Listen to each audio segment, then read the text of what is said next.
We're live. I just sent the link to the customer. Now, I am also testing how this works. Hold on.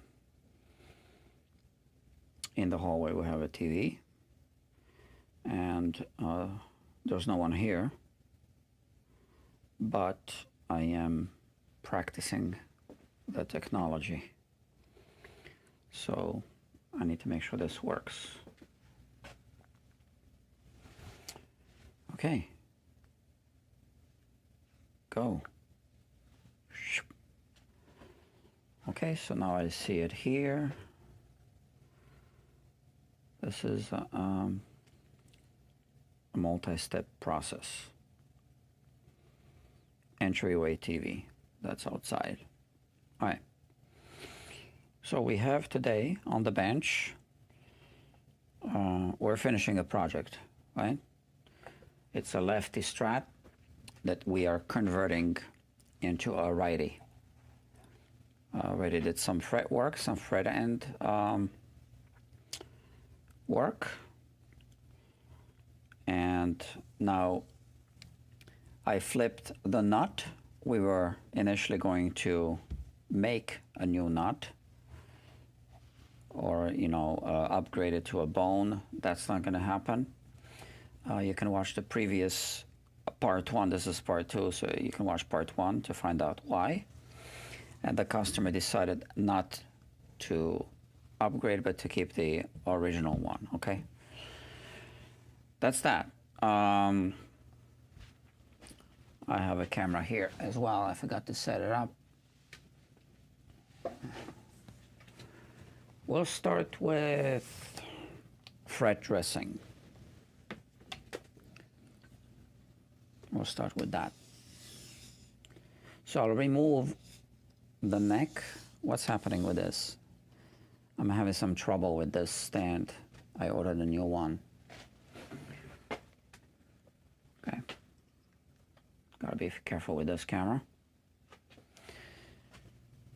Another one of those cameras already fell off this exact stand.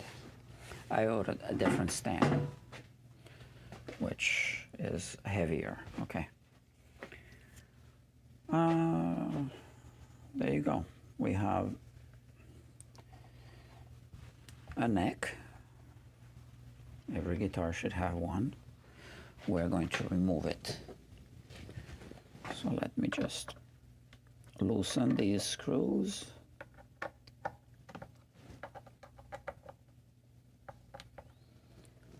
Okay, I can keep this here for now.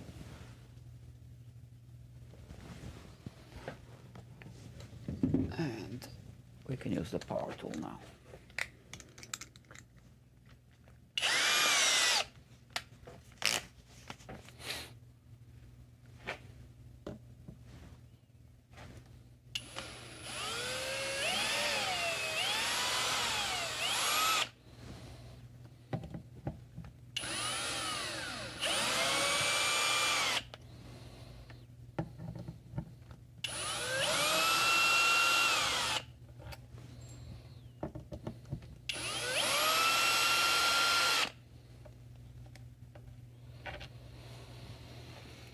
Yeah, man. So if you're watching this, you are watching Guitar Quackery Live. That's the name of the channel. Not to be confused with the channel that's called Guitar Quackery, which is the main Guitar Quackery channel. This one is the sister channel, whatever you want to call it. So let's remove the neck. Or let's separate the body from the neck. How about that? And now I'll keep the body outside for now. We don't need it. It's safe here. We are going to tape off the fretboard. Okay, that takes a minute. I need a sharp blade, so what I do is I need to snap it snap this segment off.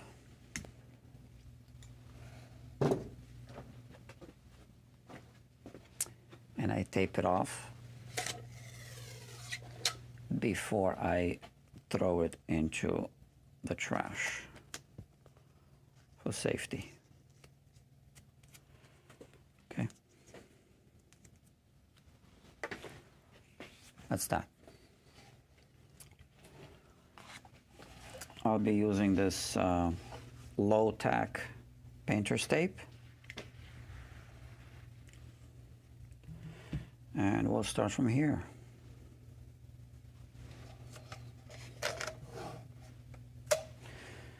Oh, I almost forgot again. The one thing that I almost forget every time.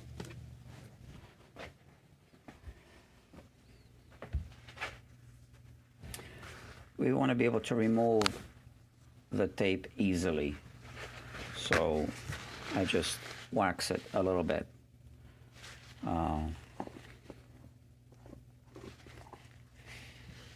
Okay. Nothing crazy. Just a little bit on the side.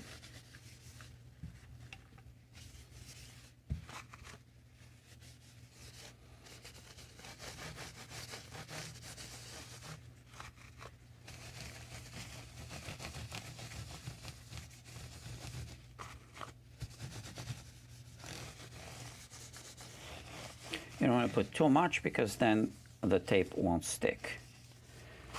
And I am already using low-tack tape,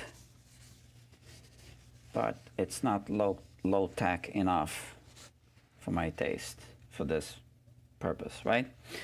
So that's that. All right. So now I can start taping off. I'll start with this I can put away.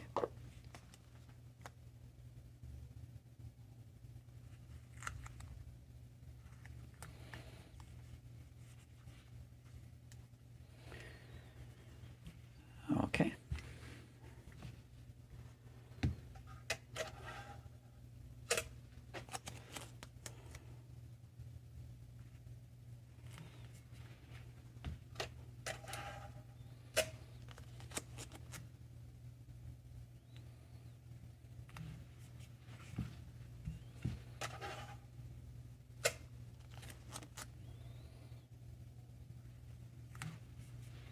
It doesn't always work out the same way on every fretboard because scale lengths are different and fret sizes are different.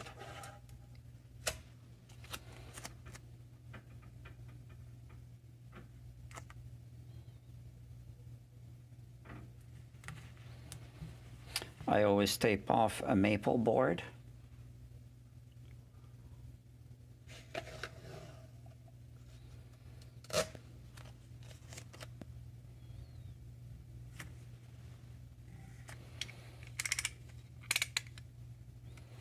We need a really sharp blade because we don't actually want to cut through. We make an incision so we can rip it.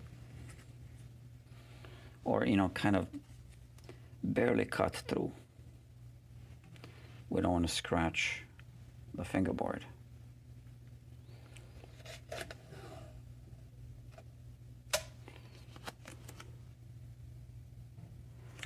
That's why we need a sharp blade, but I don't think this one is sharp enough.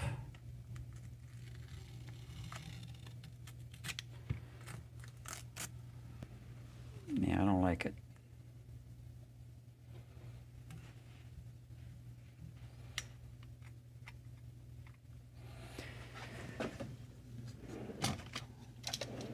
I think I'm going to use this one.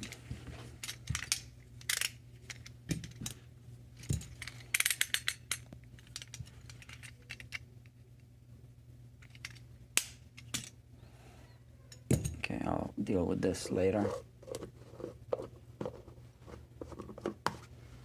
Let me put it here for now.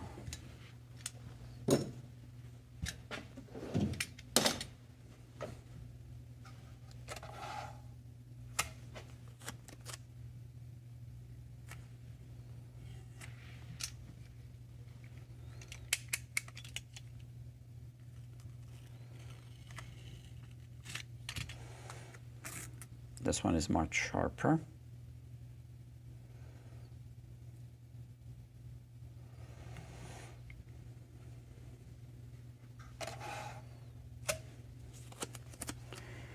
So I was streaming this last night, and if you watched that stream or replay of the stream, you saw that I was filing the sides of the frets using this file. No, this one. Okay, and that's a kind of a rough file. So then I finished it off with these two files, but I already did this, okay, off camera, like that, just to smooth out the sides of the frets, the fret ends. But I did that already, so I don't want to do it again. I did that off camera.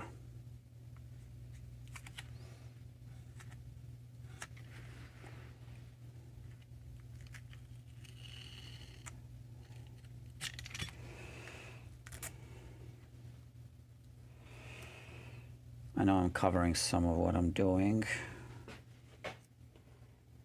but yeah.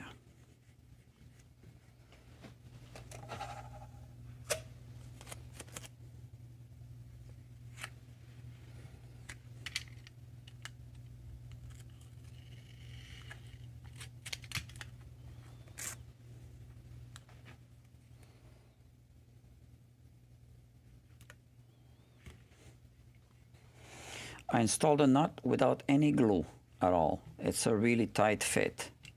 Doesn't need any glue at all. And that's the best kind of fit for the nut, for any nut. On classical guitars, typically, the nut is not glued in.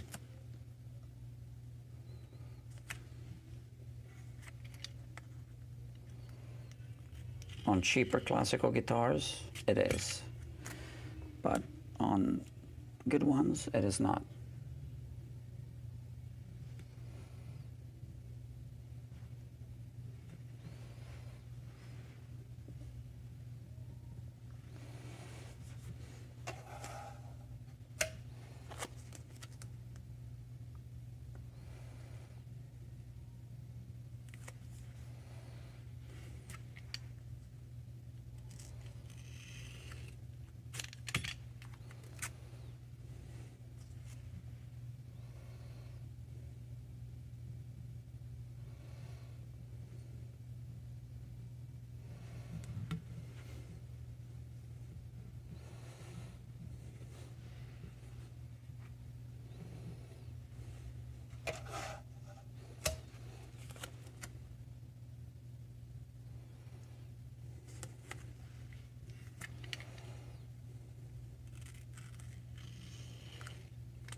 All right.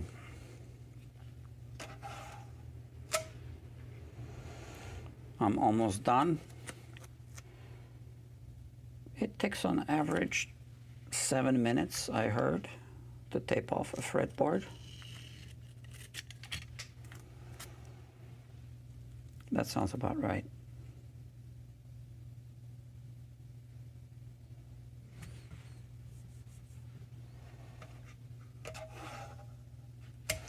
There is more than one way to do it. I usually do it this way, not always.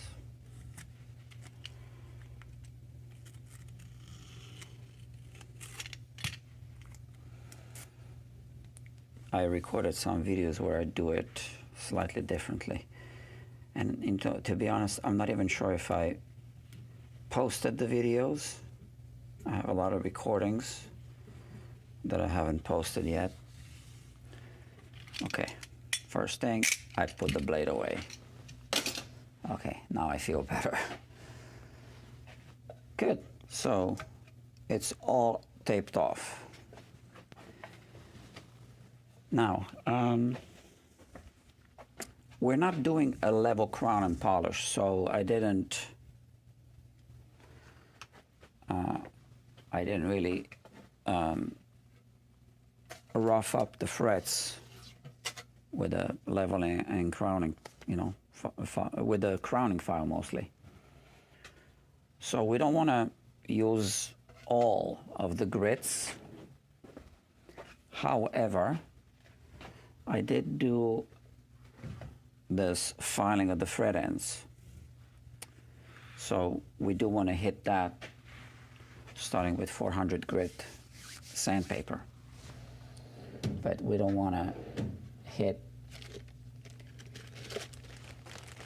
the crowns of the frets or the tops.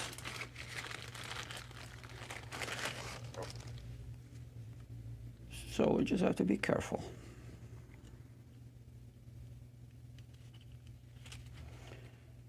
Okay, so here you're seeing me put my different grits in order here. I have them color coded on the back. Like this one has little red dots. This one has green dots.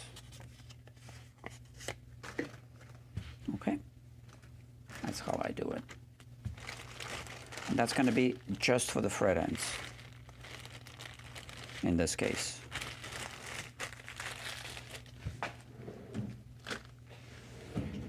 Okay, let's get busy. Yeah, I'll do it like this off the bench. Okay. I know this is not a great camera angle. Let's see if this helps.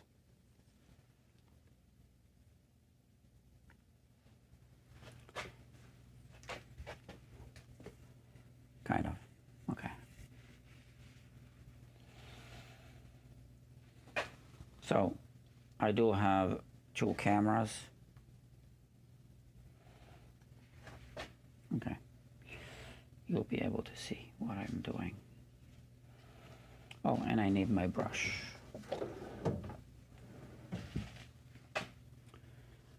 Okay, starting with 400.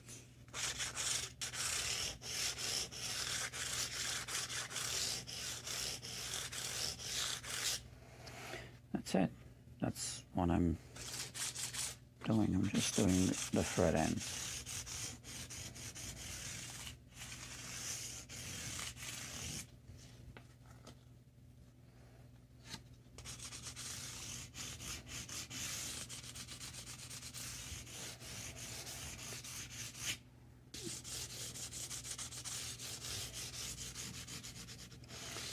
Remove all the scratches from the files. And now I want to clean off all the grit. I don't want it there. Okay, so that was the one I used now. Now I'm using this one. 600.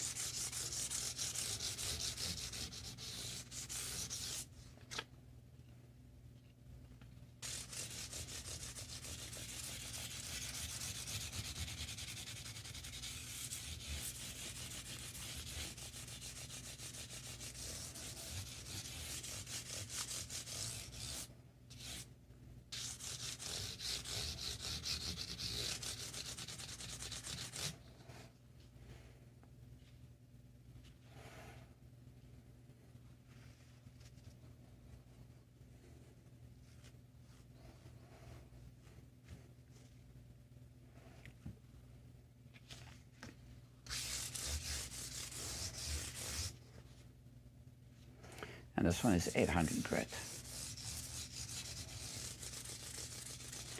I'm basically just, it's called scratch removal, but you can't remove scratches. What you can do is you can, well, I mean, it's called scratch removal, but, you know, technically that's a misnomer. So I'm doing these live streams right now. Only the customer can watch. I see he's not watching. Well, it's almost midnight. I'm sure he's got his phone silenced.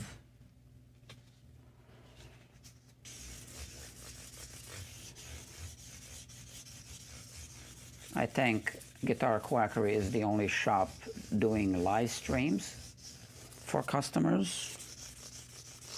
It's a concept I've been developing in my mind for quite a while. It started with live diagnostics, but not through a streaming platform. Live Zoom diagnostics, which I developed during the COVID lockdown period. Curbside pickup and drop off and diagnostics. A virtual or Zoom diagnostics, right? Using all the camera equipment. That's one of the reasons why I have all these cameras.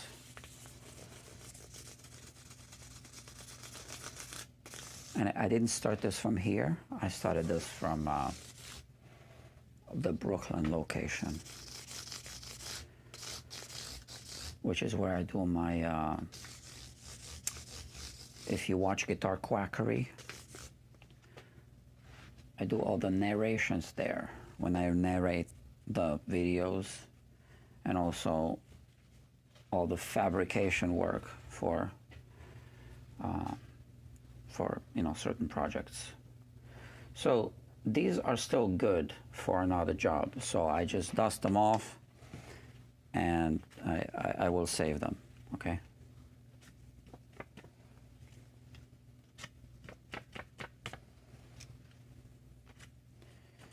Yeah, there's no reason to throw them away. Okay, I'll keep them here for now. And now I'm going to do a full fret dress procedure.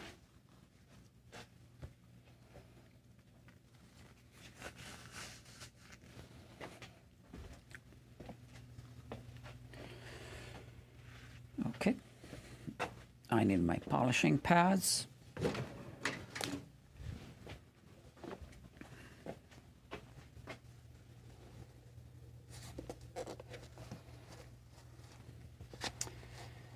And, okay.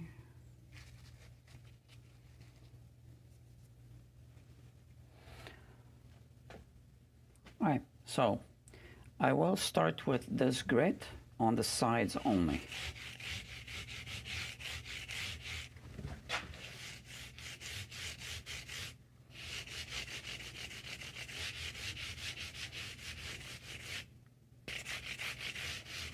And slightly hitting the tops.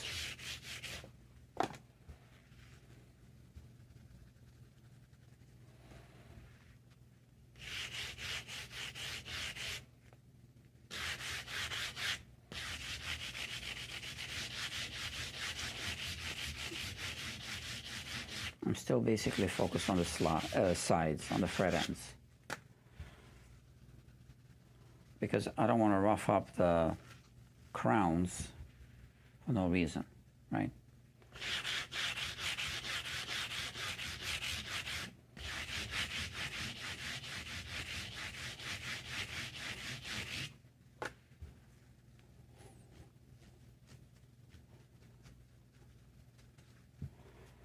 Okay, and now I can do the whole thing.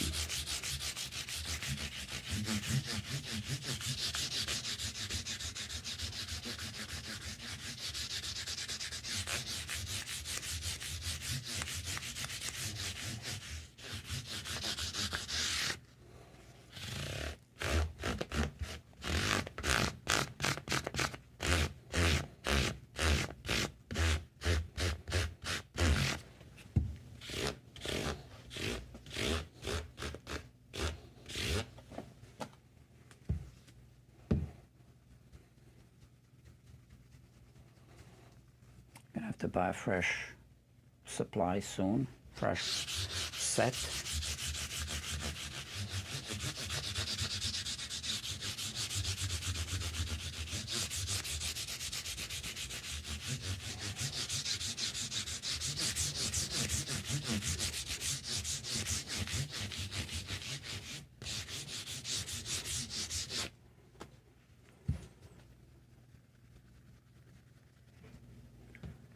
Okay, these frets are already looking good, but we're not there yet.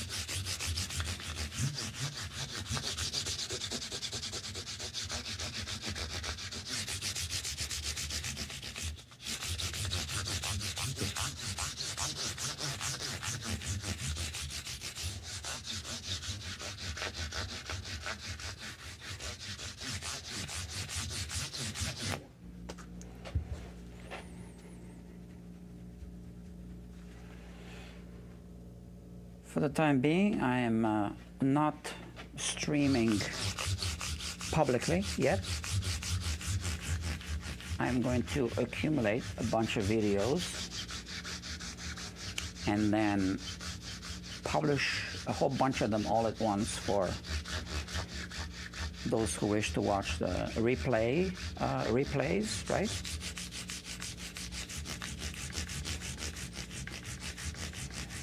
And then continue with streaming. I would imagine some of the streams are going to be public and some not for a while, until I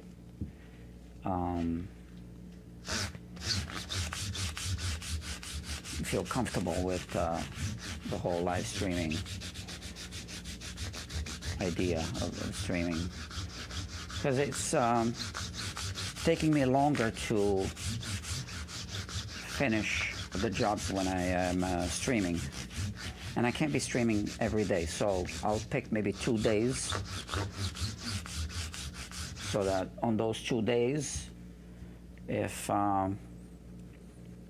subscribers wish to, you know, watch, they will get notified. But so if you like to be notified, just subscribe to this channel, even if you are already subscribed to the Guitar Quackery channel, to the main channel, because there are 2 different channels.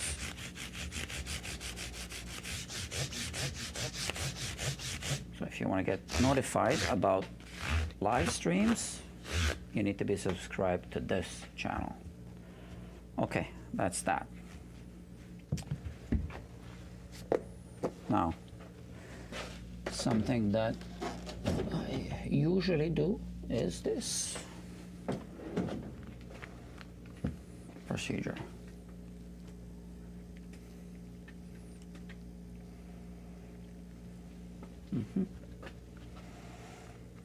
This is a piece of hard leather.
Okay, so this is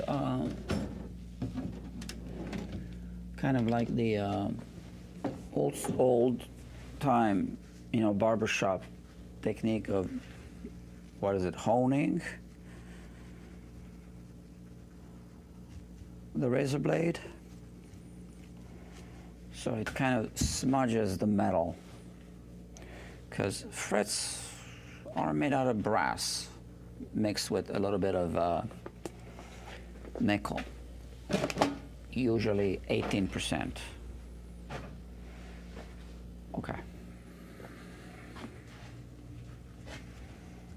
That's that. Okay, now the glove comes off,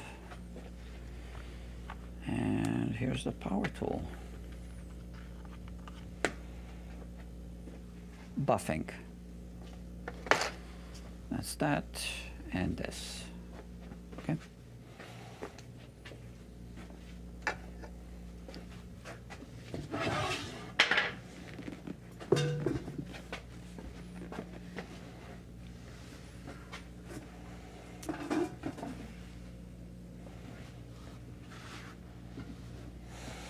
I need to keep hydrated.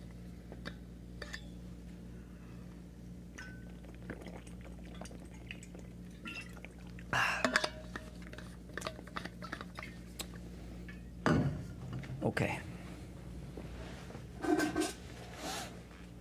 Here we go.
The live streams are not tutorials, so I don't explain everything.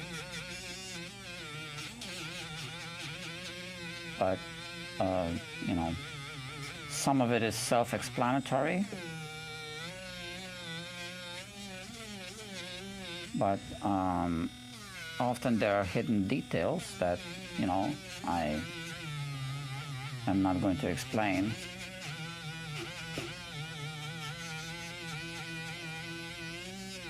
Because they're not tutorials. Huh?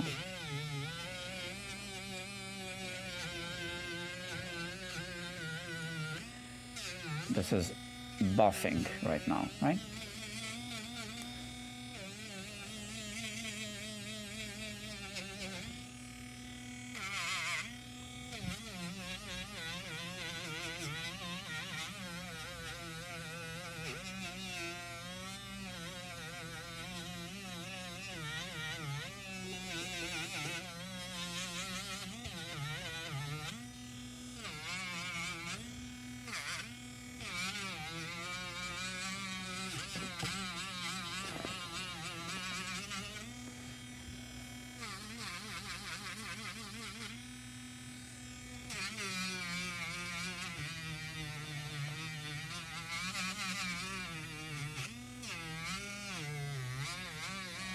So ironically, I like to watch other guitar channels while I work. I like to watch not too many live streams, guitar live streams. Some of them are just too long, and this channel is going to have very long live streams. So, but you know, if that's your thing, here it is. I'm making it available. So lately I've been watching Steve Cassidy guitar. well, it's different from this channel, but check it out. I enjoyed very much. He seems to reply to every comment. He just hit 4,000 plus subscribers. Today he had a party for that, like a celebration live stream. Also talking about guitar picks. I missed at the beginning of it because I was streaming. So, you know, I couldn't watch his live stream. But then I caught the end of his live stream. So I watched until the end.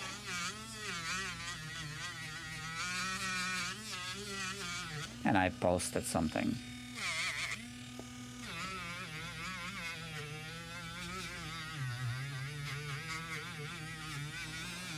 So I don't know if I'll be able to read the chats once I start streaming publicly.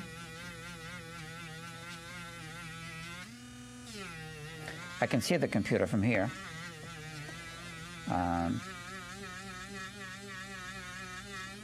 have another screen here. I could throw that screen here and read the comments, I guess, the chat. But then if I do that, yeah, I guess I could do it, yeah.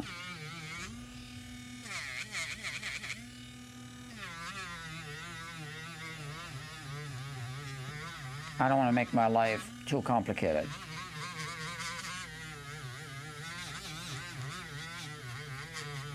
Right now my live streams are experimental, and it turns out I'm spending more time doing the work. So I'm really hoping that that's a temporary thing, right?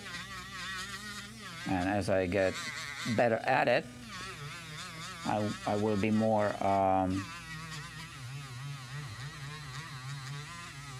effective. What's the word? Time effective? No. What's the word I'm looking for? Efficient.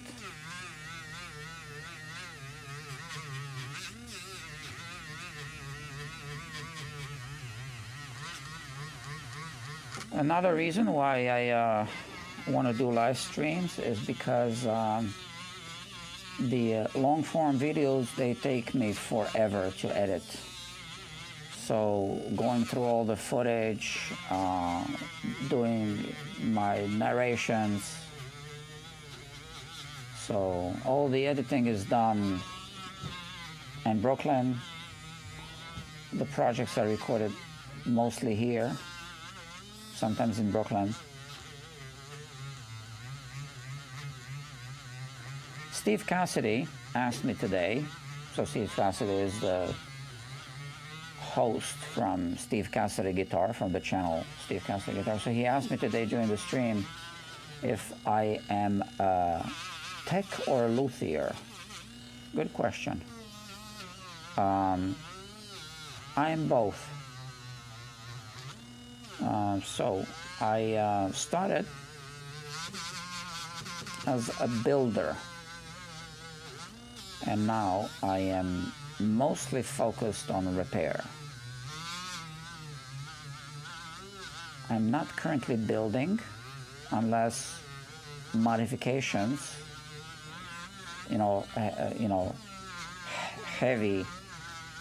heavyweight modifications are kind of like building guitars, which I've done, and I've recorded some. Well, this is one of them I'm modifying. You can't see it, it's off camera, right? But like I said, with any kind of fabrication, modification videos, it takes me forever to edit. So I got some very interesting recorded materials I haven't put together yet into videos.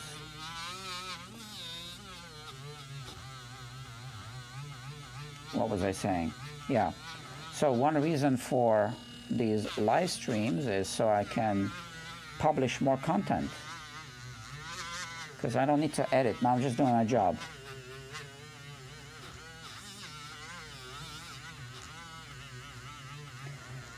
A recent project. Well, one project that I finished 2 or 3 days ago was a vintage Gibson guitar from the 1970s, acoustic, B25N. N means natural, B25, okay?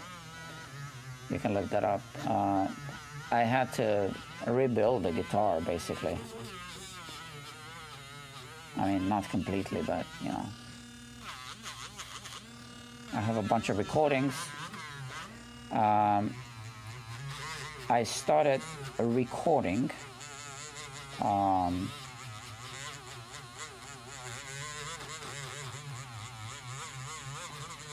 of the work that I was doing on that guitar for, you know, for my regular long form videos. And then I just put the guitar on the shelf for a few months, and I was streaming the, you know, the final repair work on it. So now I'm gonna pull some footage from the, you know, from the archived live streams and use some of the previously recorded footage and publish a long form video of it.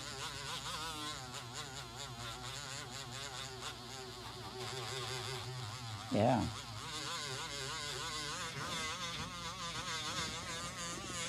So this is where it's at right now.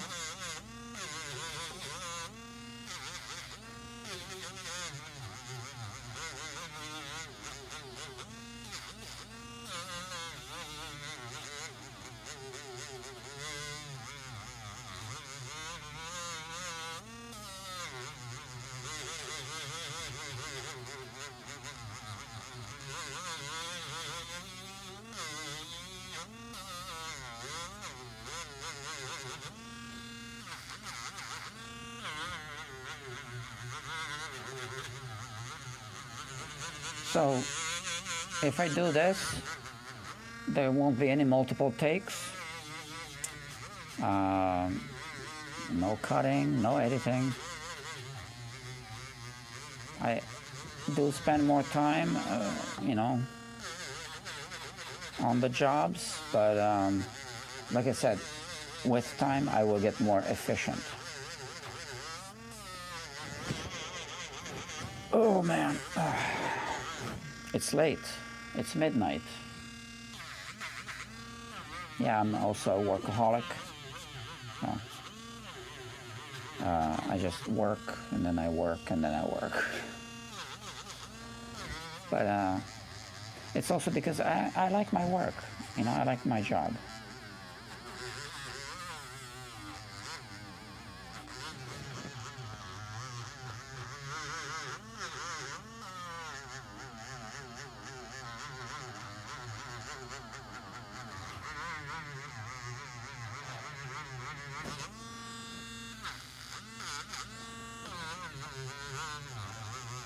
There are other things that I would like to do, like play guitar more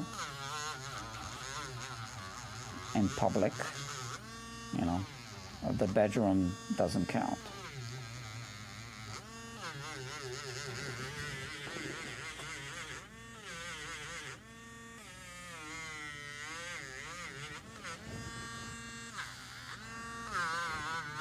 But, you know, I don't have time.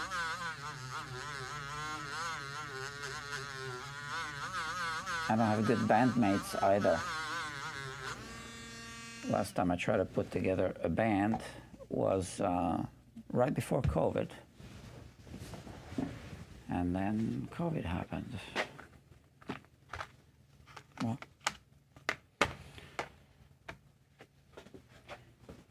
we weren't committed, so, you know. Okay, so I'm done with this one. Now this one. It's a different wheel.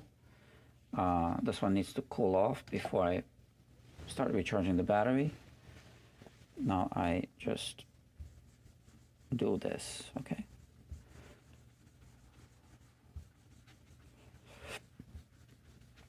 This is already very shiny, but I'm not done yet.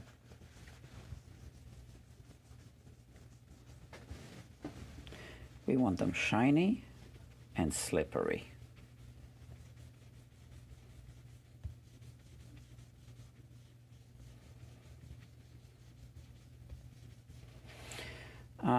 I've done some live streams in the hallway as well. So whenever I work on the neck jig, so this shop is very small, right? I only have this space for the workbench, and I can use the hallway. You know, guys, I rent this space at a rehearsal studio, yeah, so that's it. I have a really good deal here. I'm really happy and grateful to be here. This is Bob Elliott's Music Makers NY. Remember that. If you happen to be in New York City, this is the place where you can come to rehearse your music. Okay. Here. Now I have the buffing paste right here. Bob Elliott's Music Makers. 2 L's and 2 T's. Bob Elliott. Great guy. One of the best people I've met in my life. Very supportive of what I'm doing here. String tree was a bit loose. Was, not anymore. Okay. All right. Yeah, let's do this. This is a Q-tip, so I don't use a lot of this. I used to use more, and now I learned to use less, and the job comes out the same, but it's less costly. Because materials cost money. It all adds up at the end.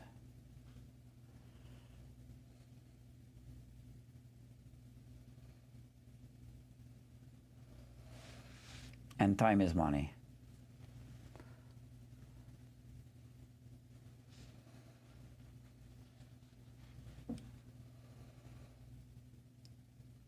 Which is why I need to learn to be more efficient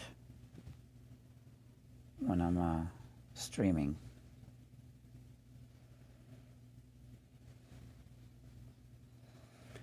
And there are other streaming platforms that I don't follow. What is it? Discord, I think it's called.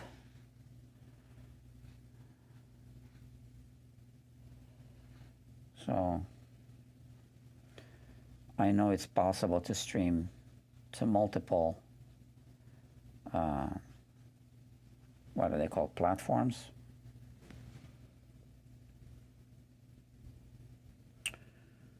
Okay, that's that.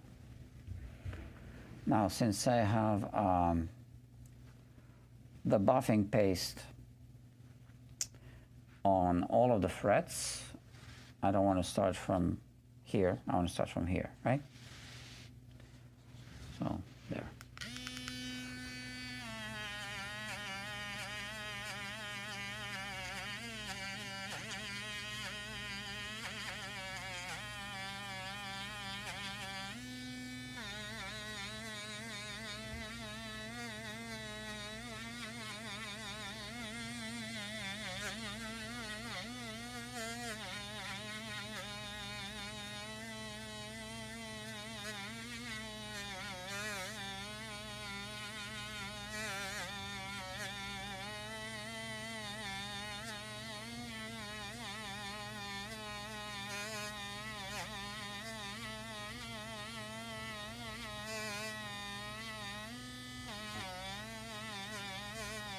Yeah, I wonder how many people will be watching these replays. I have no experience with live streams. I think some people only do live streams, right? I don't know.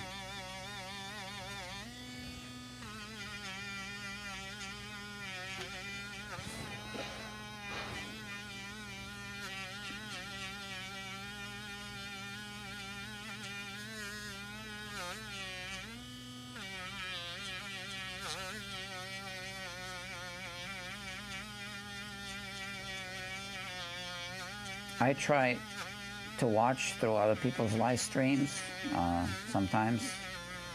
There are only a couple that I actually watch.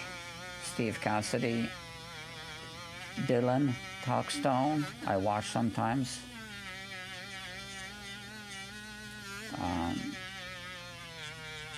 I try to watch Wings of Pegasus,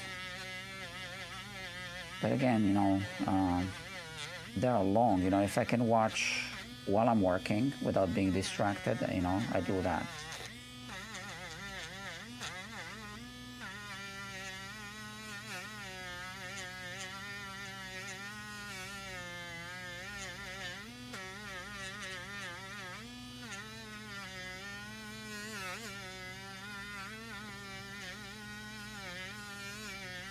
I really like KDH.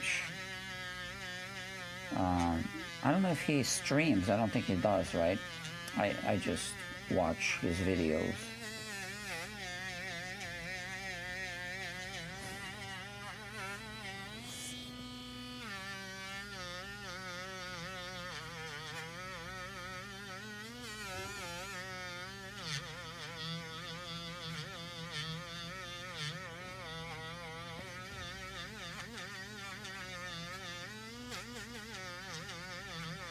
I think KDH just hit 100,000 subscribers. Well, good for him. I'm actually really happy for him. He is one of my favorite guitar channels.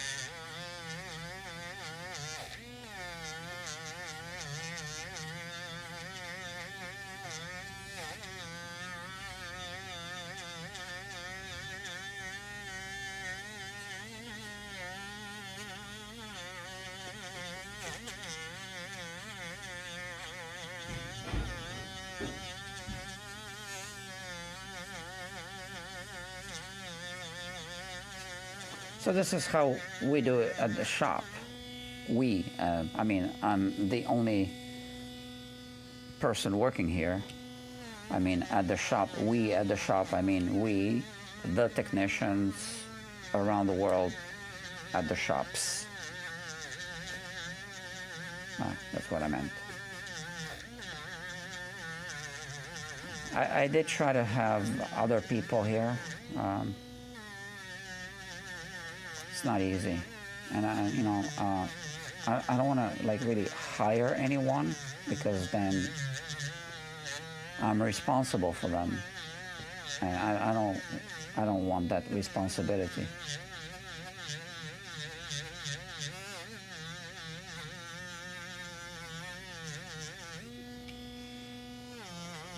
I'm responsible for. So if you hire a person, right? You are responsible for them. You need to make sure they can pay rent or whatever, you know, their living expenses.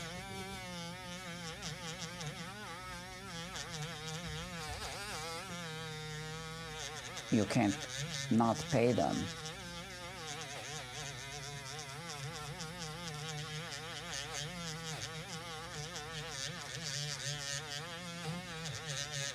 Because of human decency, you know, also for selfish reasons, if you want to call them selfish reasons, you know, because if you don't pay them, they can't survive, and then they leave. So if you depend on them, if your business depends on them, you need to pay them. You need to pay them enough so they don't look around for other jobs. They need to be happy.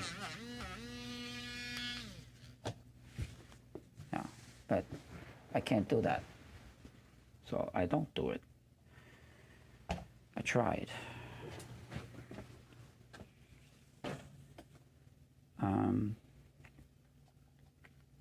That's that.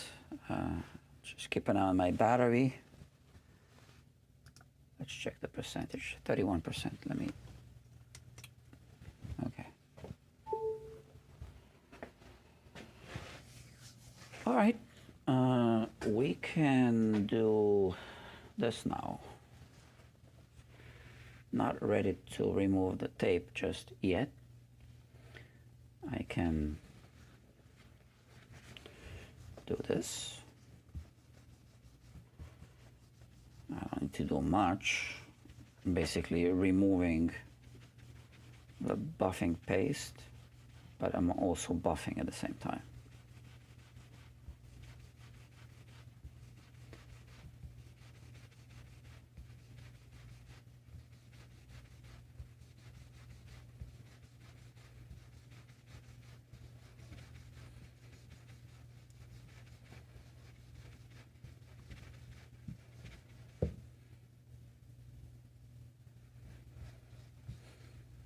Okay.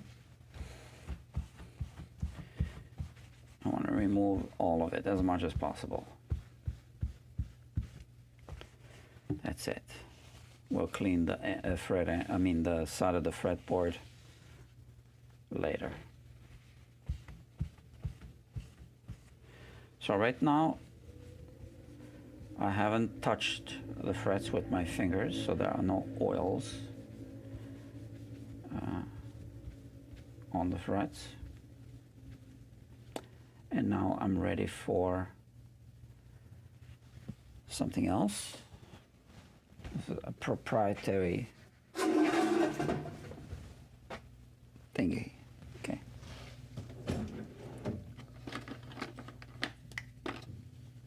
Okay. So, which is why I don't explain it. I came up with something. So one day, yeah, I think I'll explain, but not today.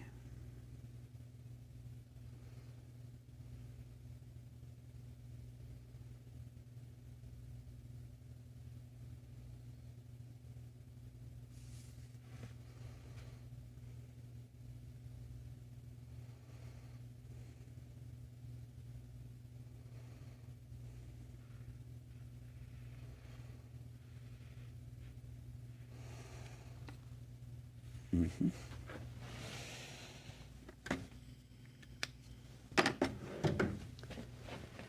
Okay. I can put this aside for a moment. Let's work on the body.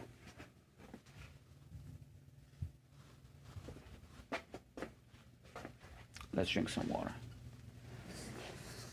59 minutes and 58 seconds. 1 hour. 1 hour and 4 seconds. Time flies.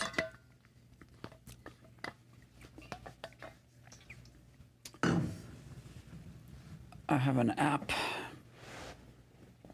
that logs my water intake. I just need to log my drinking.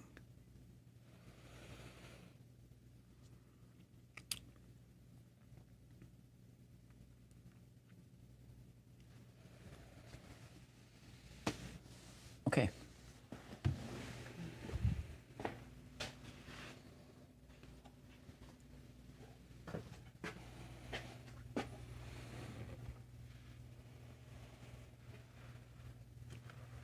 Okay, so one thing for sure, I'm going to remove these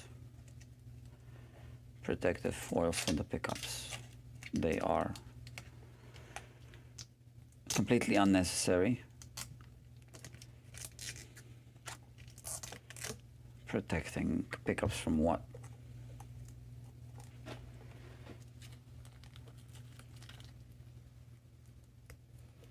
you know, the guitar's in the box, and it's not a precious thing, this guitar, anyway.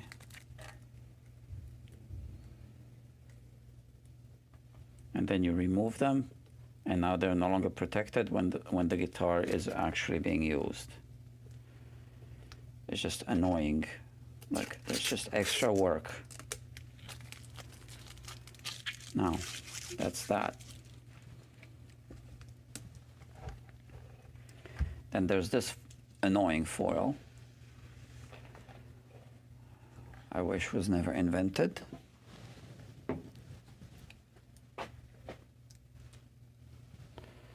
So let's loosen these screws a little bit.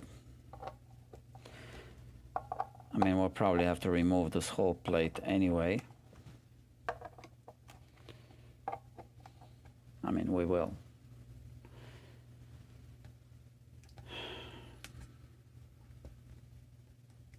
So it's just extra work.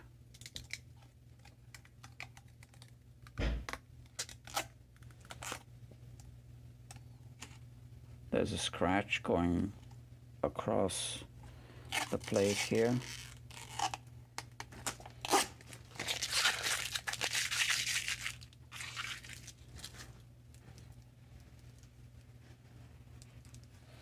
And now there's this annoying foil. You know, I'll remove the whole plate anyway, so let's just do that. And I am going to use the power tool. Where is it? Here. Because time is money.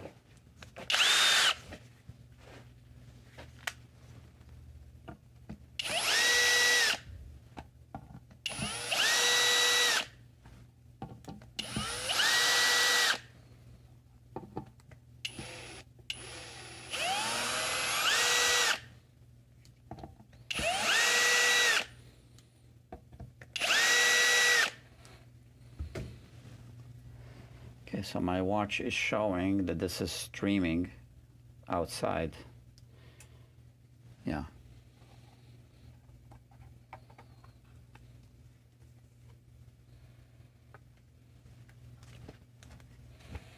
Wow.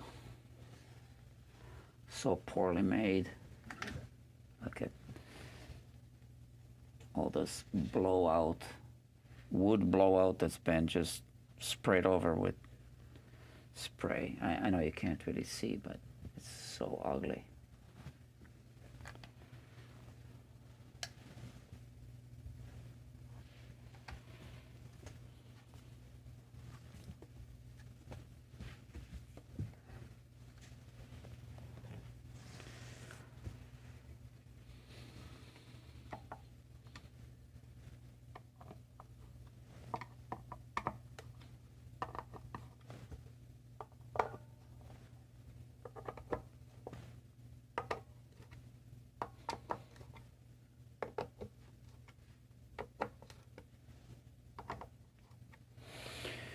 Okay, and now we want to remove these, and they're flush all the way. Where's my tool? I have a tool for this, and I think it's in Brooklyn. Okay.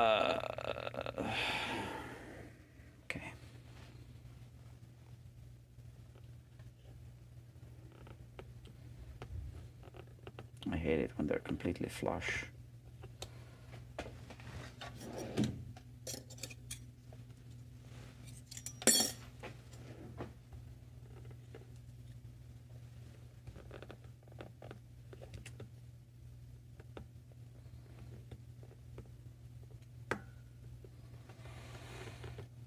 Oh, man.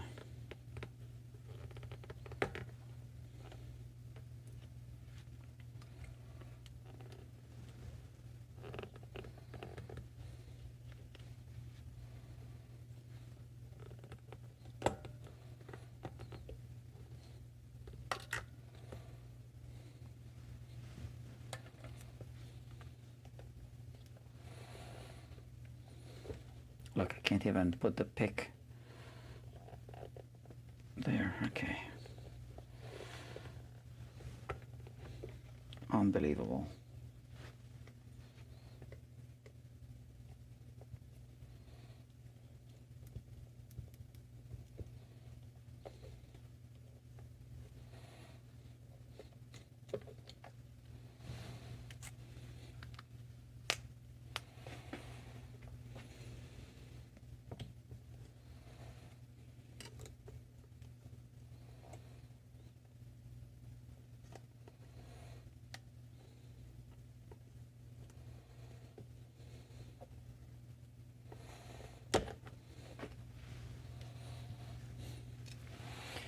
Okay. Loosen these two screws as well. And we're gonna have to loosen these.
Okay.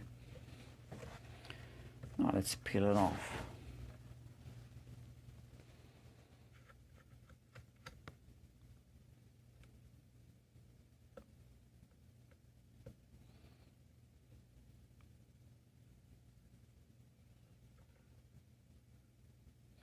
This thing, if you don't peel it off while it's, how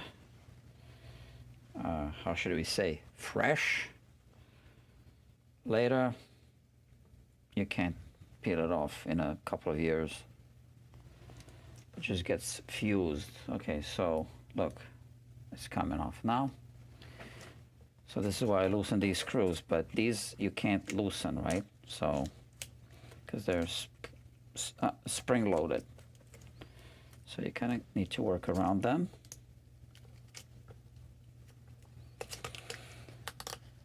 Here, with these, you stretch around the screw head.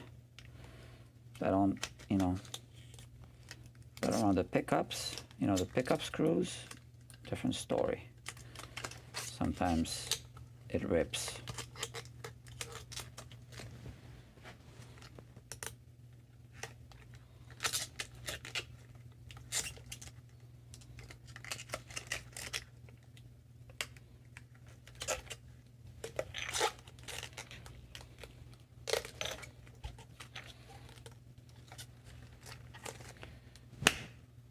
Mosquito, look at that. I got him.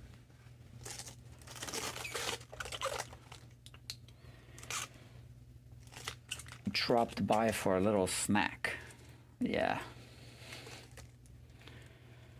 Bad idea.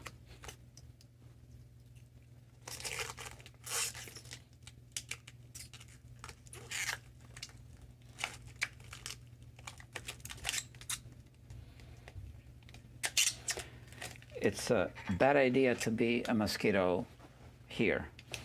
They all die.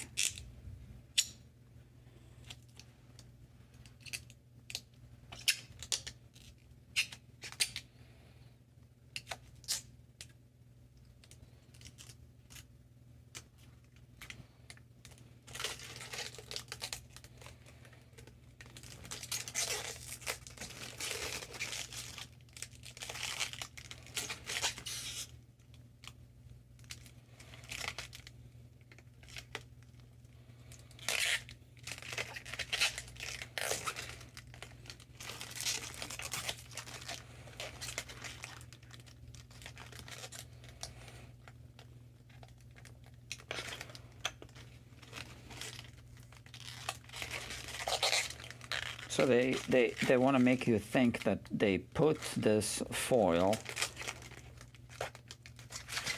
because they care about you. No. They don't put it on. This is how plexiglass is made. They just don't want to bother removing it because you see what it takes to remove it? It would be easier to remove it before everything is installed. But then they would scratch the plate.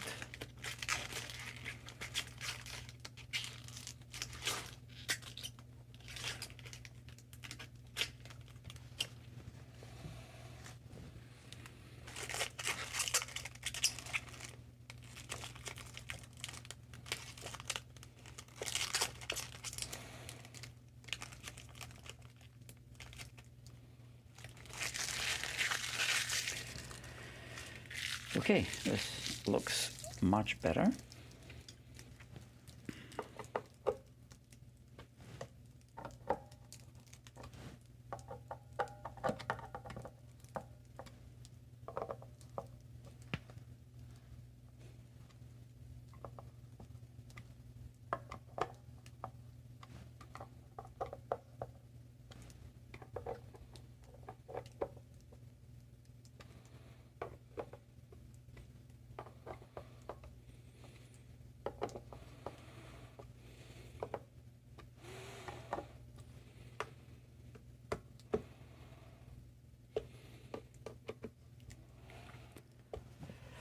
That's that.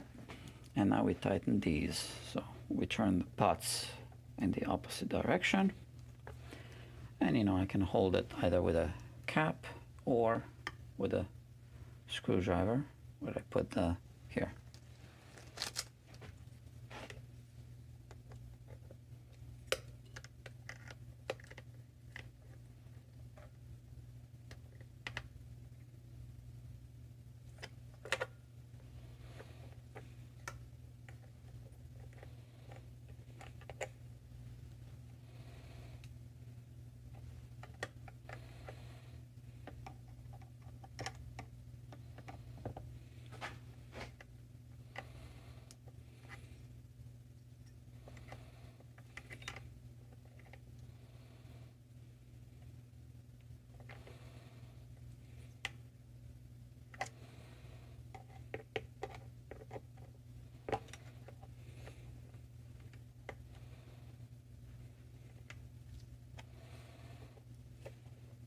Okay, all good. Is this tight? Yes.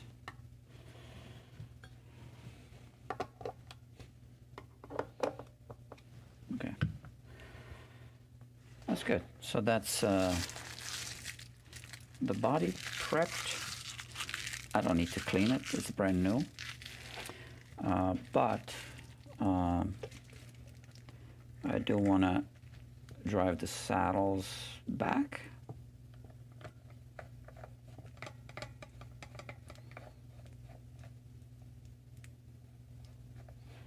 So this is a lefty, but it's going to be a righty guitar. So I need to dial in, rough in the compensation, the saddle compensation for a righty.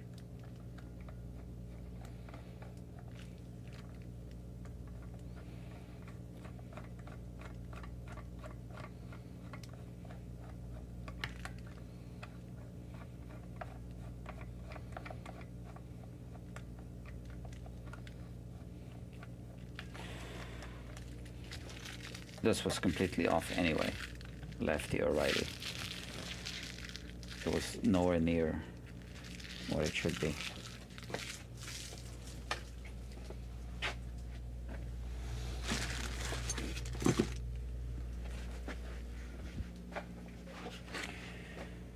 Okay, what size? Maybe, yeah. So I am raising the saddles a little bit, all of them.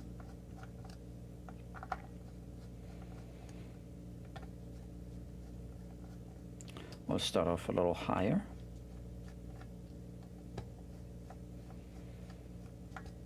Especially in the middle.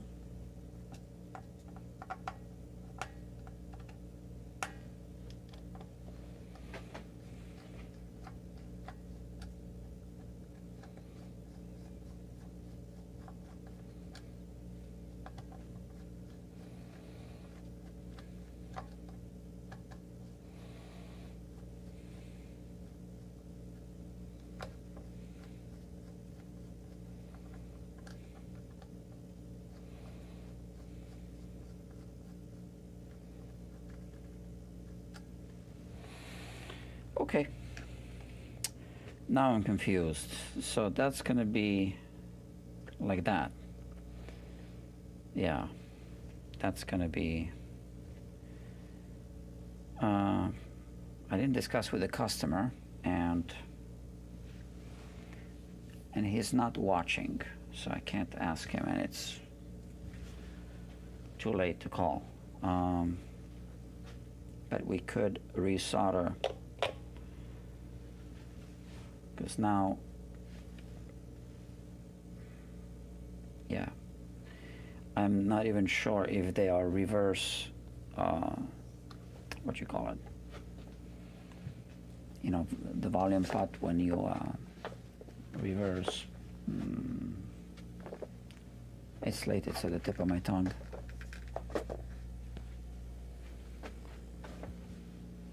Taper.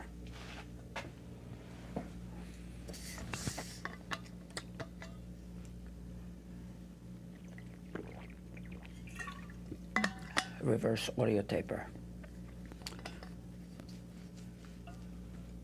On most cheapo lefty guitars, they don't bother with reverse audio taper pots. They're harder to get.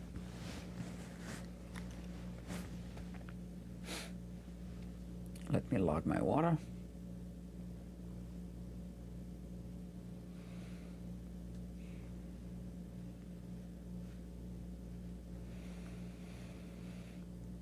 Okay, let's continue.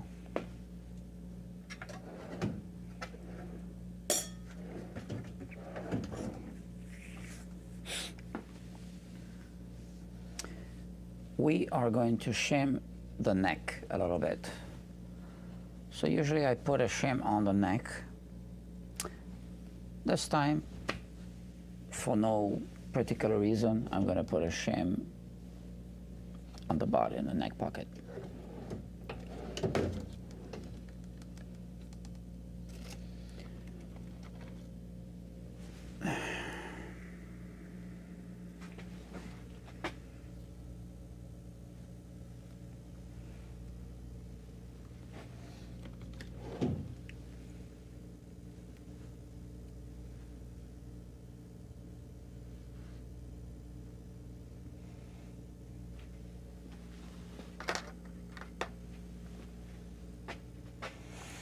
Let me clean the surface.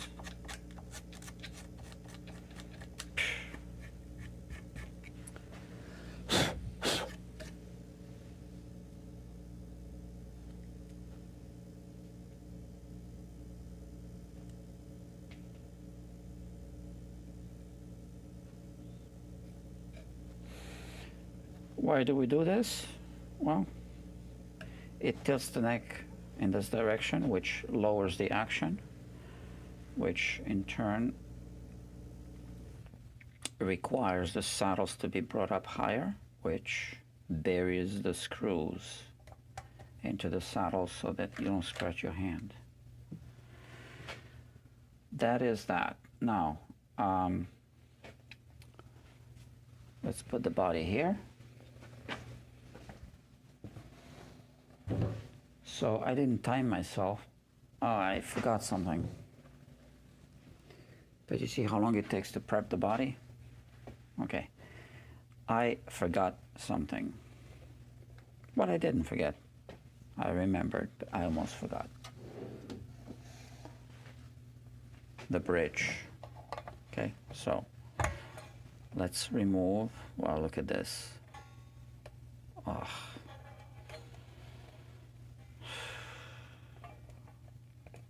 Just this grounding wire is like too long, and it was tangled up with a spring, so that's how it squeaks.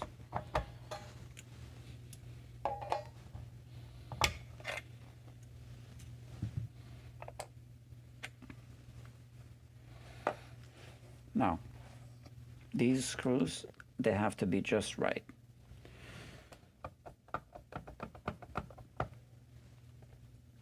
It's part of a setup. So I raise the 4 screws in the middle, and I adjust first these 2. Look, it just wobbles, which means something is just off. Okay, now let's see how it... So this bridge plate doesn't even have that taper. Horrible. So I guess they need to be erased a little bit. Unbelievable. Okay, let's leave it at that. So now we keep it this way and we adjust these to just kiss the plate, but without pushing it down. That's how I need to adjust this one. If this was a fender plate with a little taper, it would be a different, slightly different adjustment. But we'll do that in another video or another live stream, which reminds me, which is why you need to subscribe. Yeah.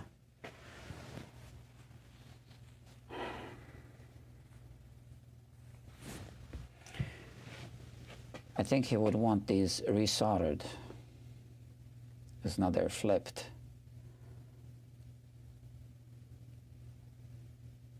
Man. But that's extra work. It's not even in the budget.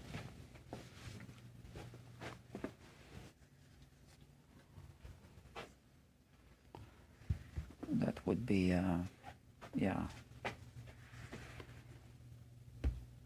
significantly more, enough to care, enough to, you know, need an approval to do it. I can't just throw it in, and I can't just do it and charge it without an approval. New York City or state law, or maybe even federal law. A customer needs to approve all additional costs. Okay, so I'm now going to remove the tape from, this is the nut, and from the rest of the neck.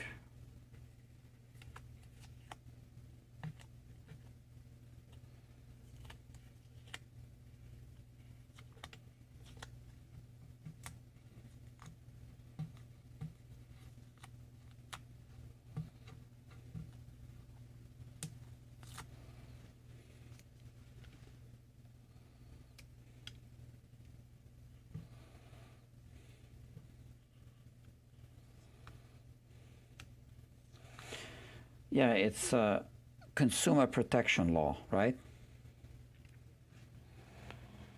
You can have an agreement with the customer to say, well, you know, I don't know how much this will take, but I'm estimating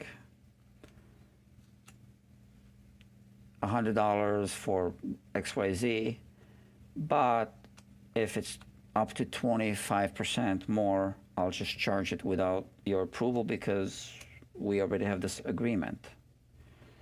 But I can't just add another service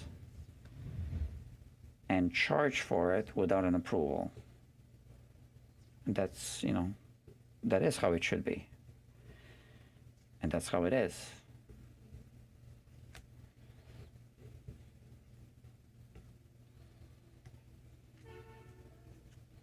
Although some places do that, not necessarily guitar techs, but, you know, some businesses.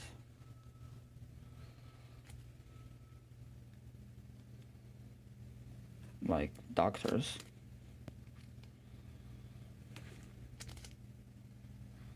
Some doctors.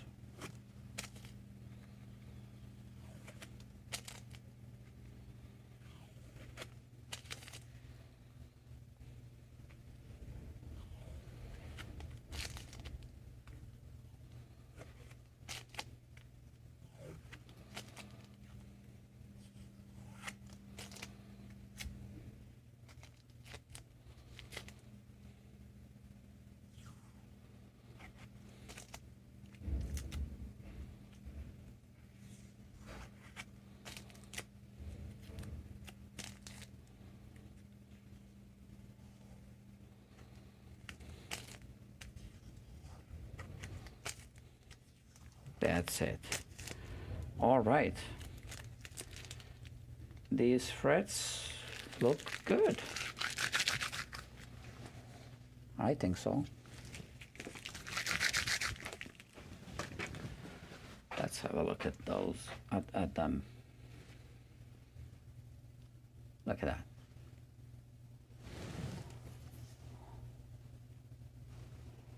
Well, this camera has manual focus, so it's focused to be in focus here. We have this camera.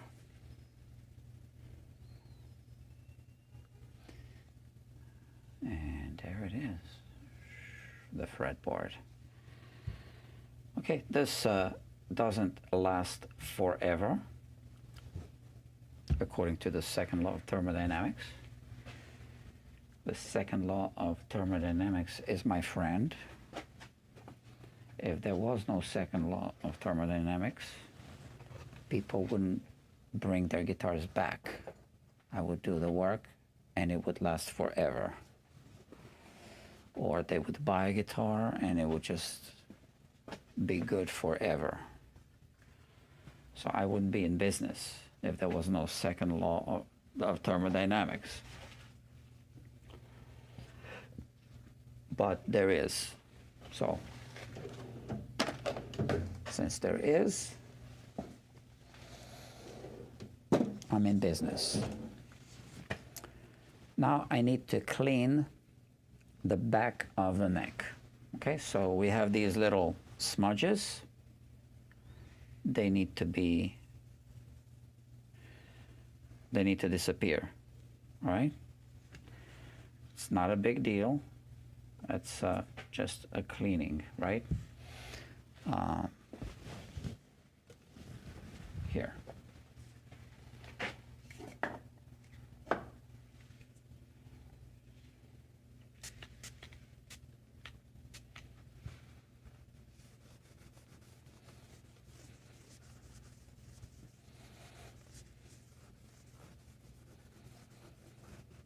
That's it.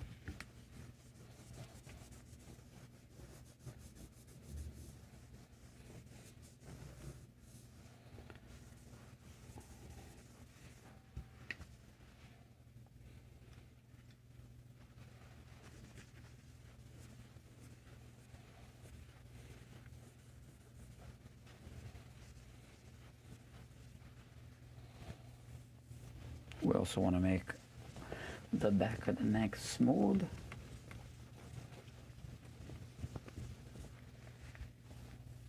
Yeah. Now we can reinstall.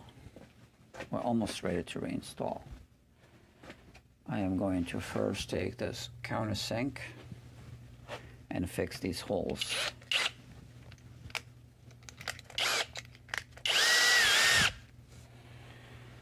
So what we see here is some blowout, right? So we need to just do this.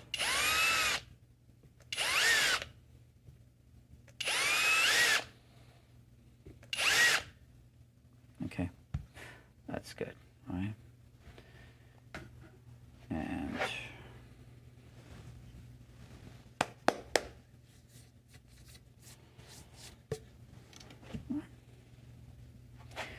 And now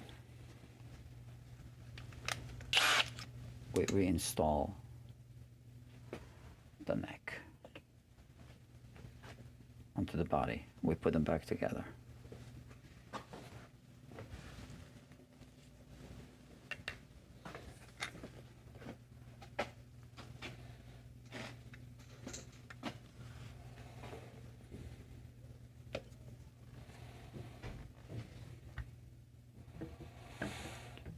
So this is good. It's a really tight neck joint, really tight. I like that, right? And now we flip the body. I'm holding the neck like this, right?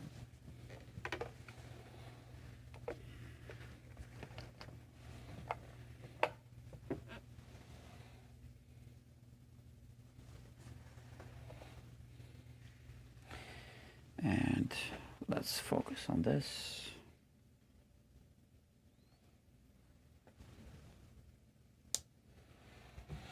So we put this back.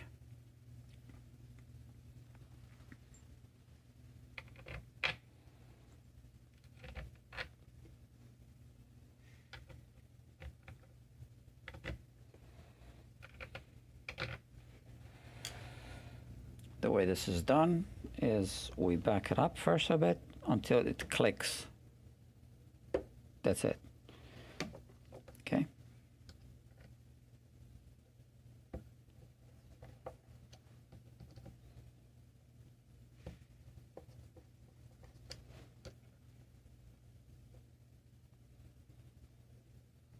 No clicking? I guess not. This kind of felt like it.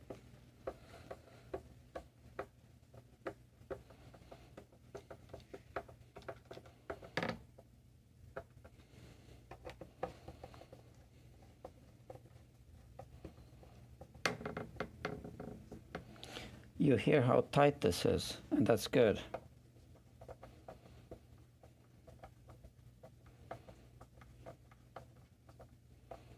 I mean, the neck joint is tight. I'm not tightening the screws yet too much. But that creaking was just friction between the heel of the neck and the neck pocket as the screws were pulling the neck. You hear that?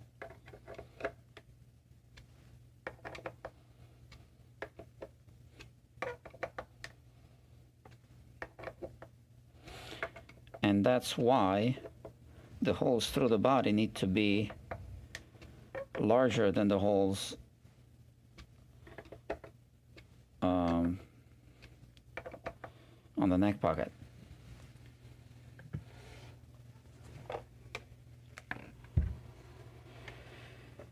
Okay, so I have a feeling that the customer doesn't realize, and I forgot to tell him that these spots work in the opposite direction, right?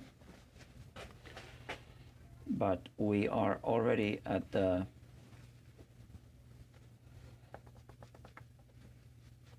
edge of his budget, the upper limit.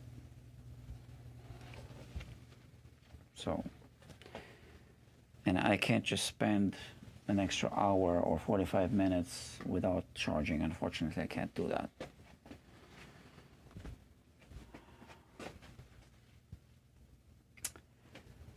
Okay, let me think. Am I forgetting anything? I'm not. We put the strings on. I need to see what strings go on the guitar. Check the record here.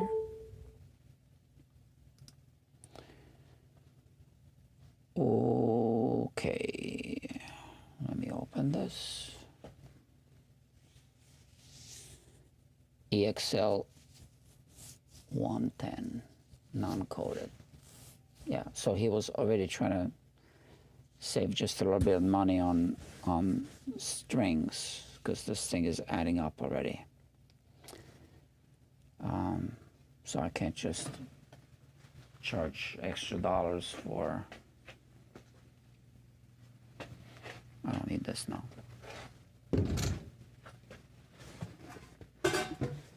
EXL 110.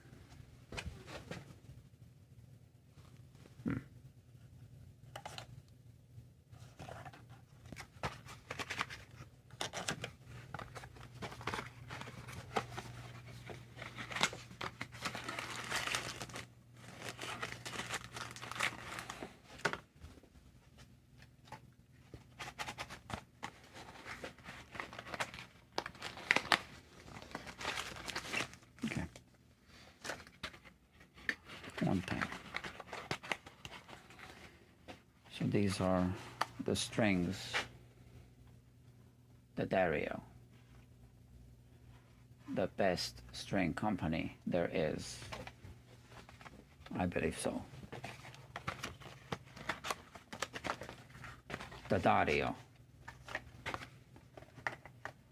I believe that's how you say it in Italian.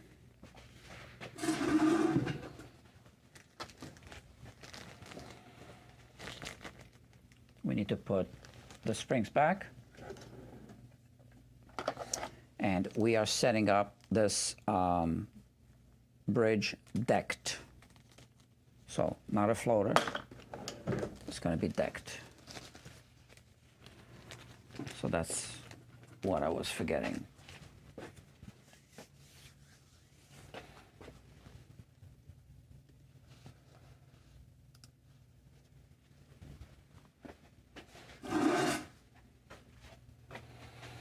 Okay.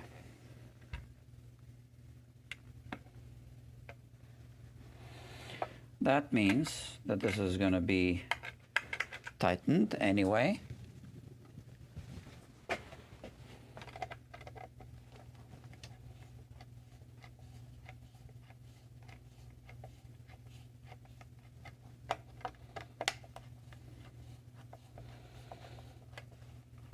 I have a screwdriver just for these two screws. This is it. Okay.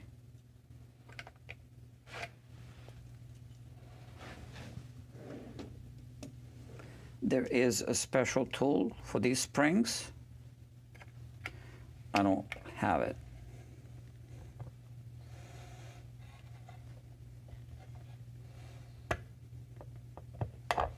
I don't believe I need it.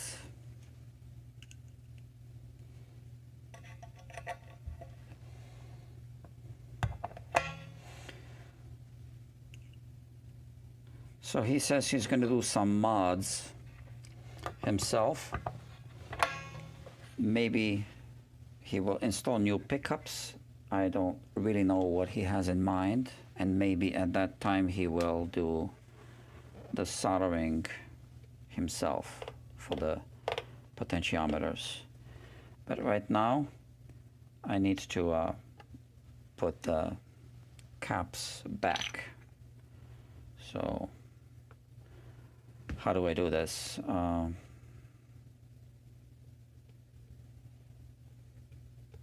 This is showing the opposite now. Yeah, okay. I'll discuss it with him.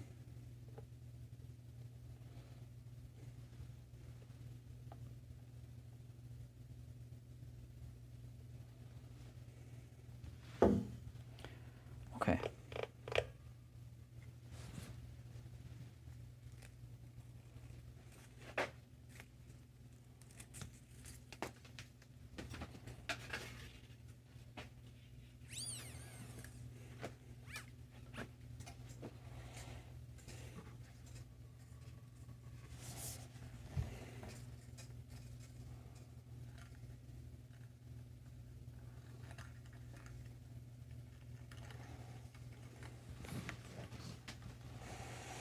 I absolutely hate these bridges. Nothing is aligned, so you can't just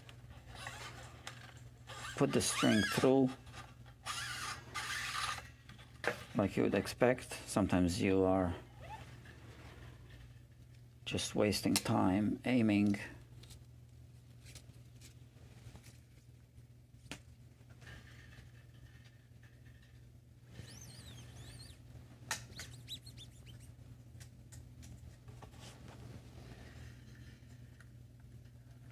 See, this now hits. Oh no, it went through.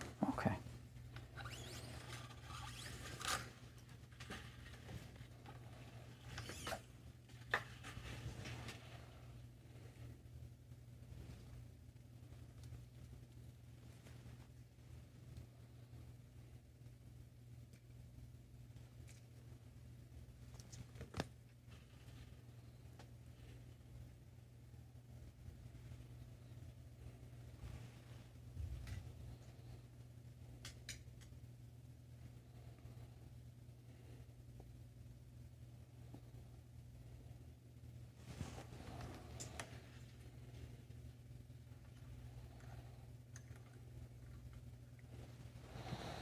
Okay.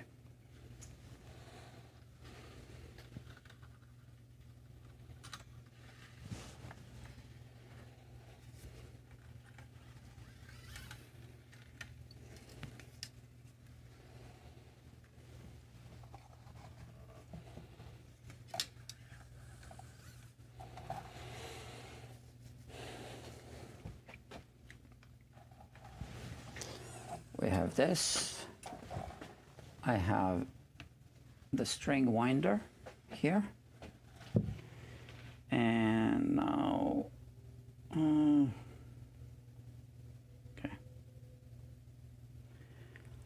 okay, so I'm going to put the strings on, then I'm going to cut the nut. So we're going to need the nut files. Okay. I don't need the pliers anymore. Let's put some tools away. I'll need this, but I'll, you know, reach for it when I need it.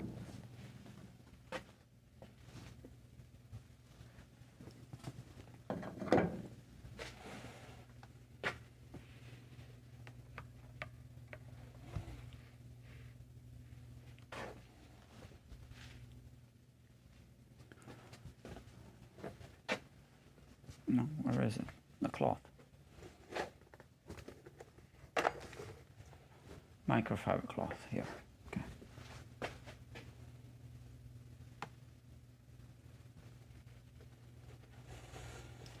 Wipe all the fingerprints from between the pickups before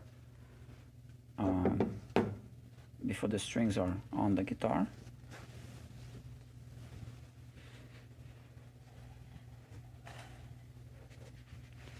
And also kind of wiping the strings from the guitar itself. It's a black guitar. Everything shows on black. Okay. And that's that. And I want to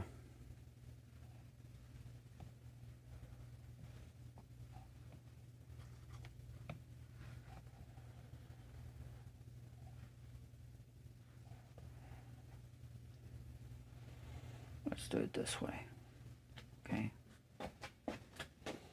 See, this is what takes longer for sure with the live streams.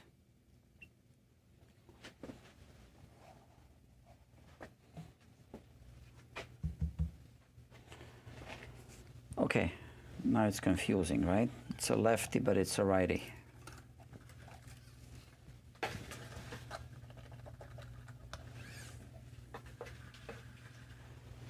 So we're going to start with a high E.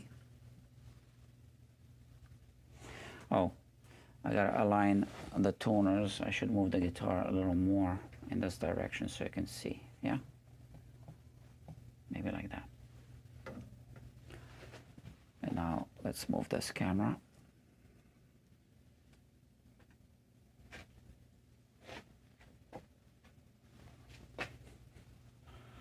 Okay, so first I will align all of these.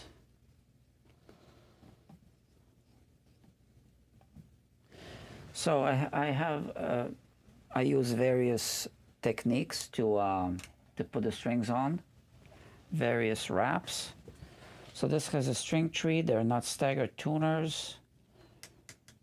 I am gonna use the simple method for this one. Yeah, the simple method. And usually for the simple method, I use the power tool to wind it. So I'll do that.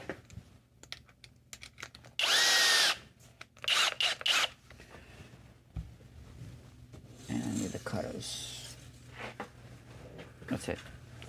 Now I believe that I have everything I need.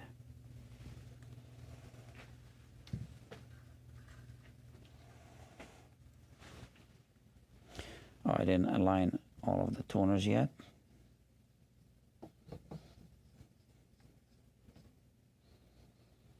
Okay. That's fine. Oh yeah, so this is going to be the high E.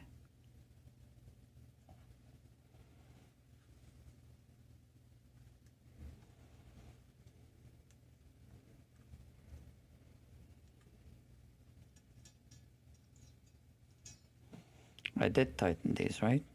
Yeah.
So the reason I use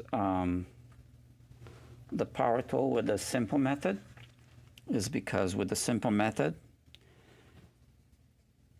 you end up getting more wraps around the post. And with any of the locking methods, less wraps. So then I typically don't use the power tool. I never do. I just use the winder.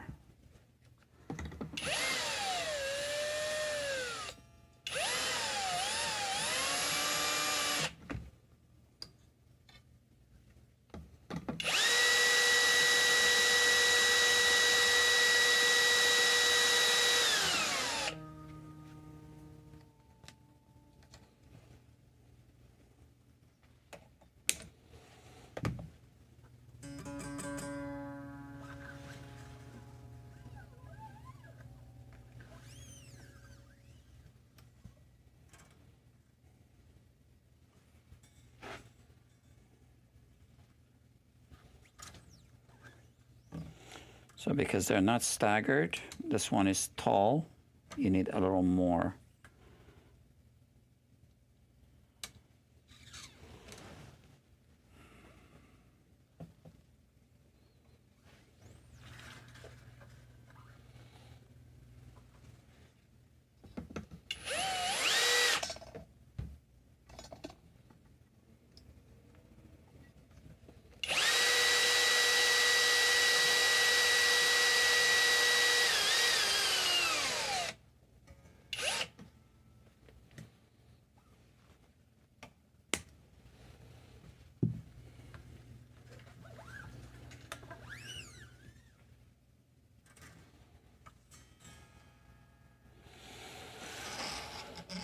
Now for these two strings, we do have a string tree, so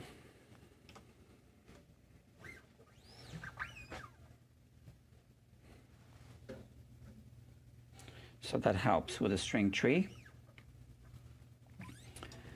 Yeah, I'm gonna make a video on how to wind the strings one day, because I do use different methods. So yeah, so I'm not really like explaining things too much now, but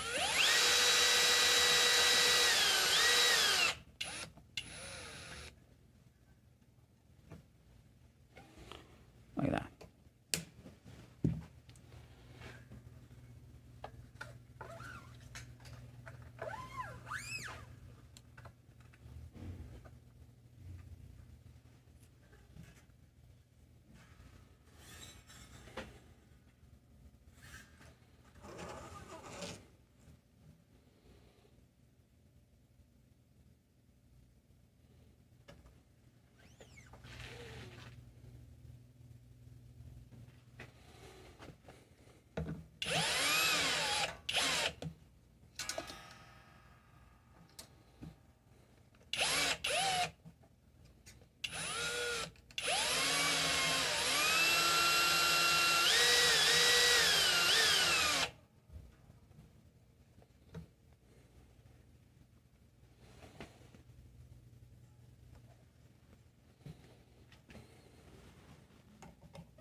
I recycle strings and string fragments.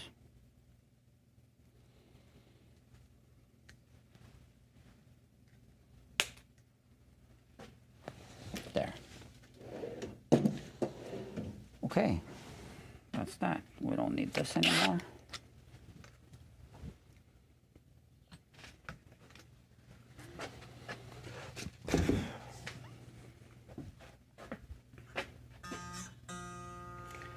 Now we are going to tune the guitar.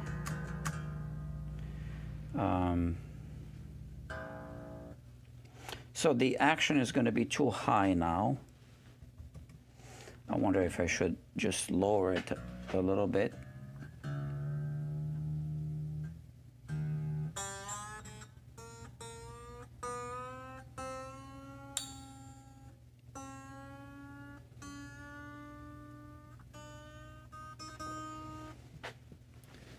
Let me just kind of, my knee is hurting me.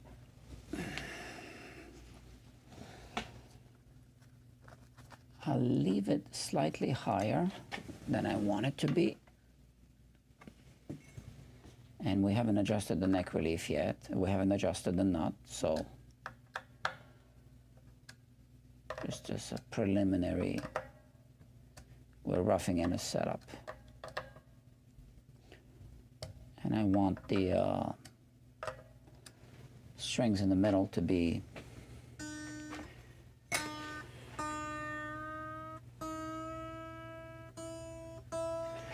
higher, because we're going to lower them down to the to match the radius of the frets.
So everything went out of tune.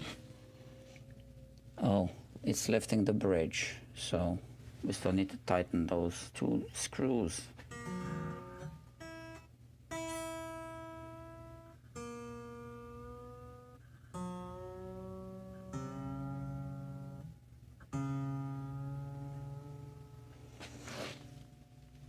Wow, so those springs aren't too strong.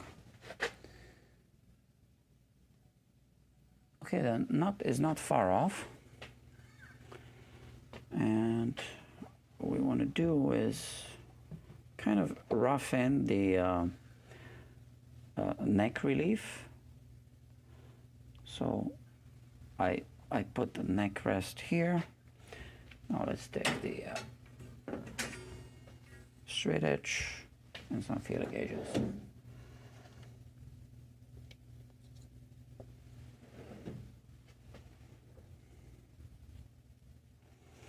Oh yeah, we're putting 10 to 46.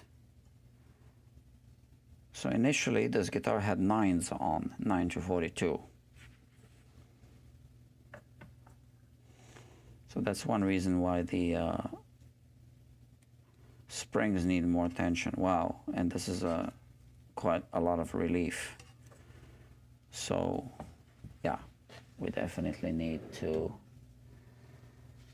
tighten the truss rod.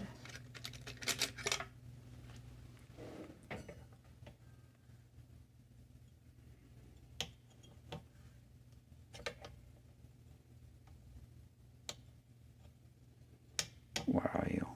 Here.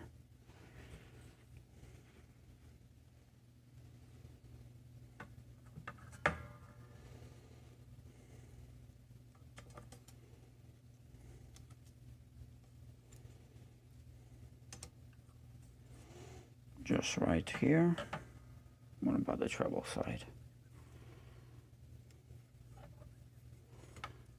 Well, we have a bit of a differential relief. Not much to worry about, but this is just right. I might need to loosen it once we lower the strings. Not sure. That's that. So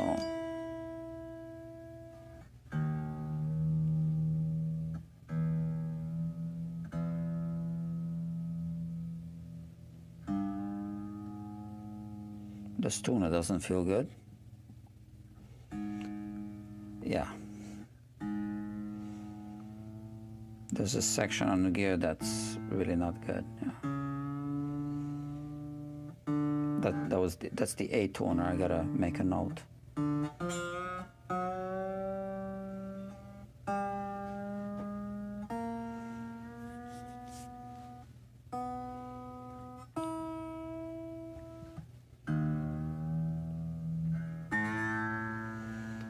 it's lifting the bridge.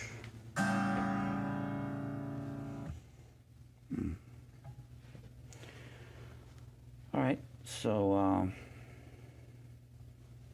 we need to tighten those two. Well, look at that.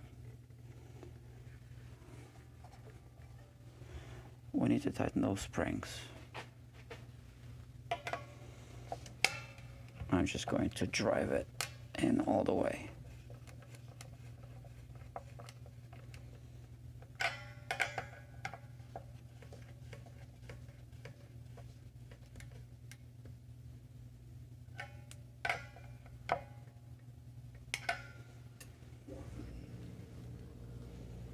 Wow, still not enough. So these springs are really soft. So I need to install 2 more springs. Whatever.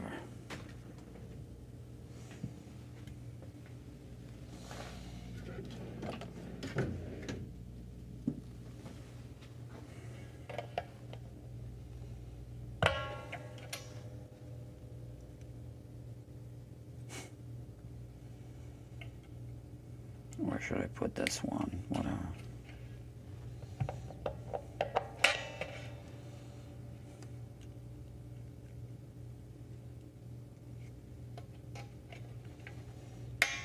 Yeah, I can feel that this spring is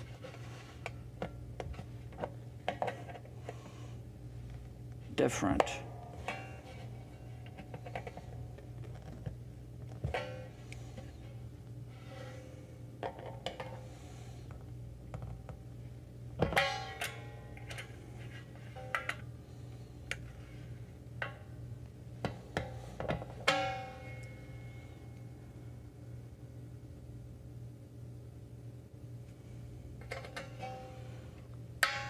Much stronger spring. Much stronger. Now I can release some tension.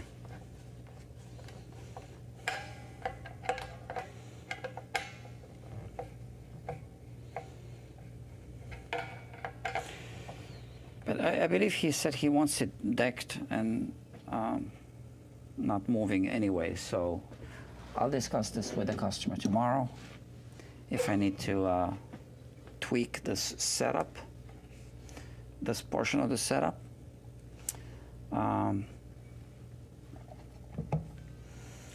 Yeah.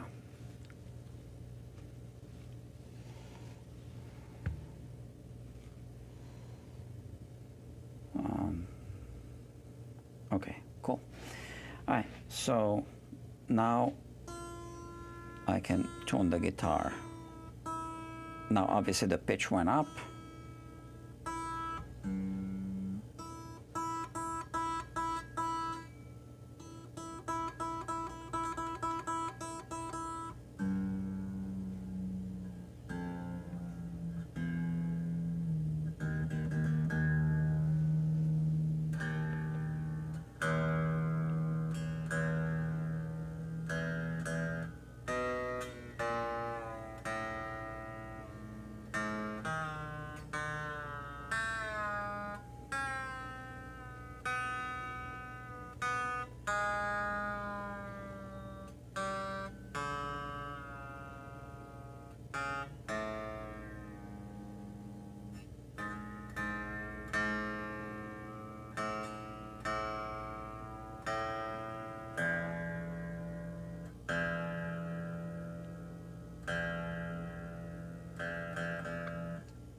Okay.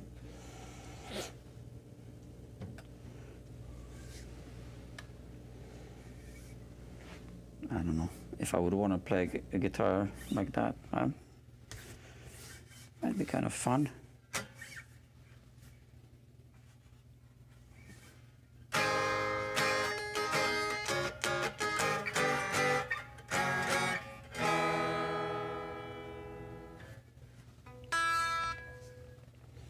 Now let's work on the nut.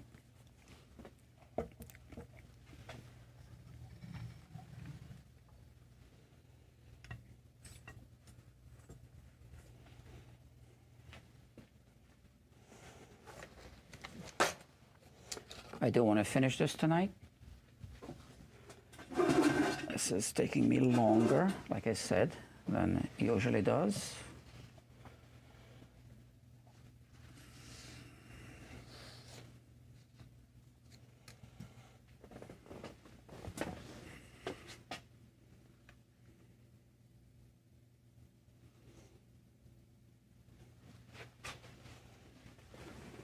So let me try to zip through this one, through this part.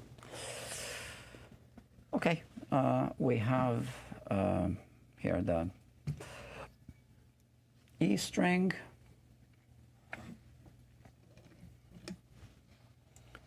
Just going to position it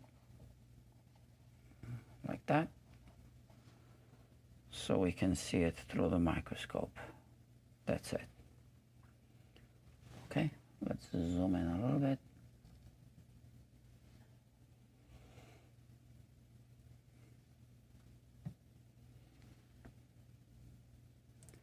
It's kind of tight for, oh, look at that. The nut is moving. Well, we'll need to fix that. So it's really tight, but it's moving. So just the way this thing is made, we're gonna have to use glue as a filler. Okay, but let's just cut the nut right now. So here, that's too tight.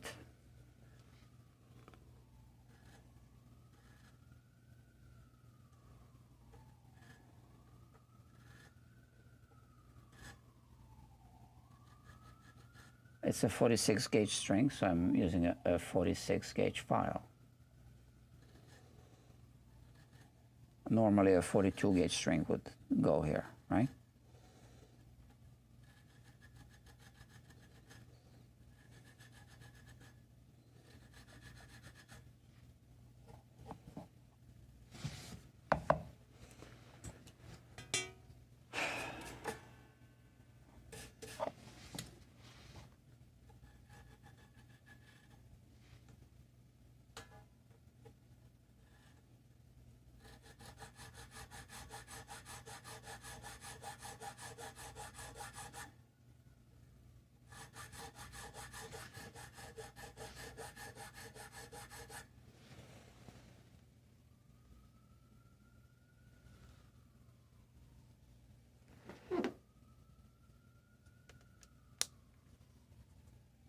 Oops. What did I push on this camera?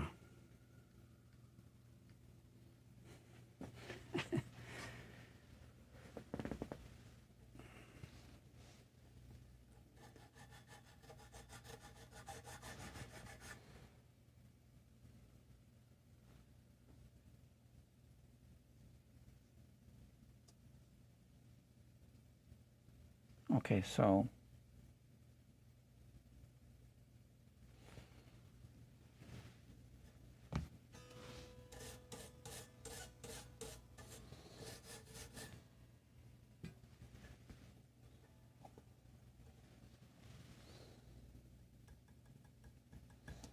well, I think this is just right. There's a little space here. I cannot file it any lower than that. There's still a space.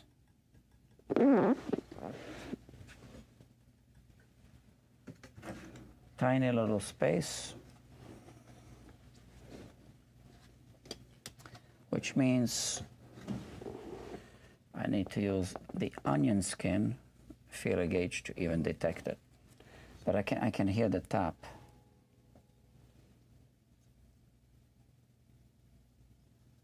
See, it's passing through.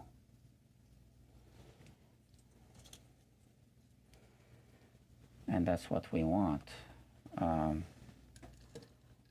Tiny little space.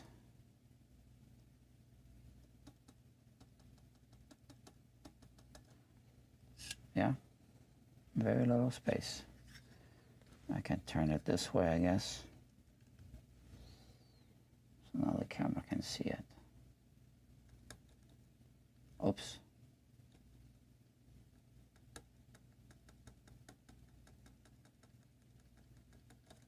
Tiny little space.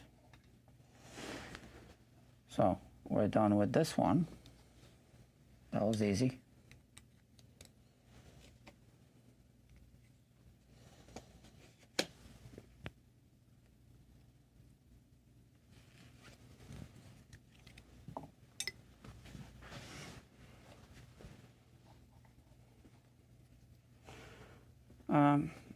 So now let's look at the A string. This is it. I think this is going to be too tight as well. Okay.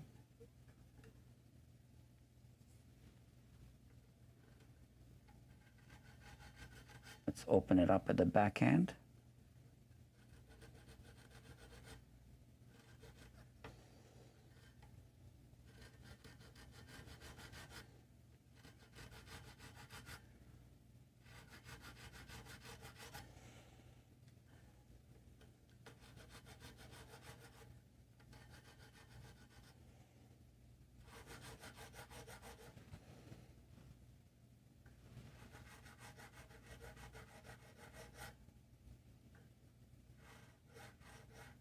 I'm barely touching it with the file because it's already low.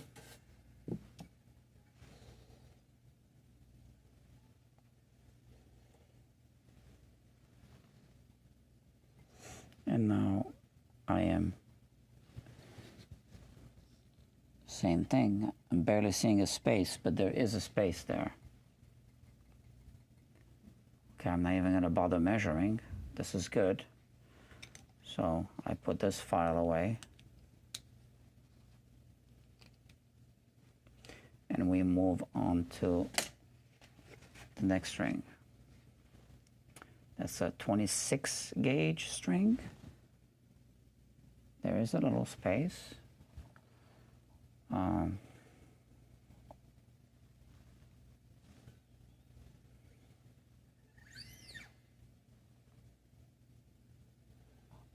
But we do need to cut it a little lower.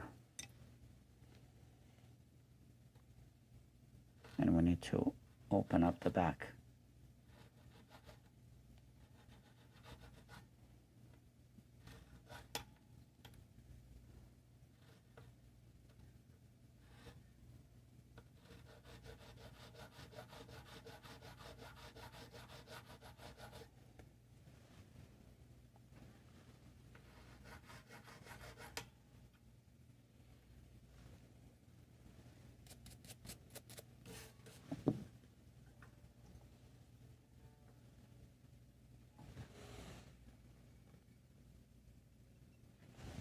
Just a little more.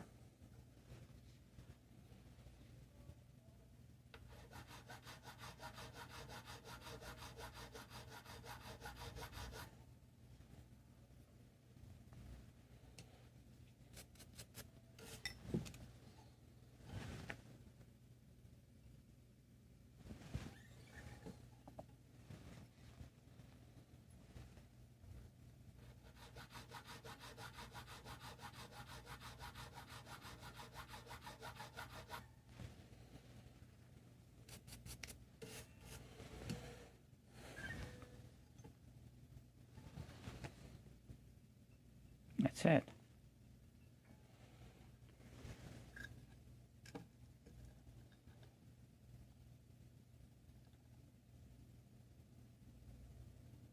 That's what I want, okay?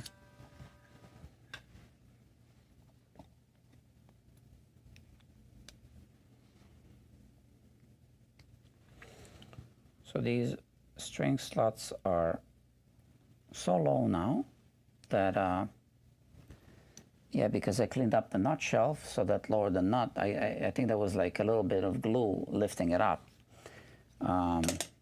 before, when this guitar was still a lefty.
Very little space left.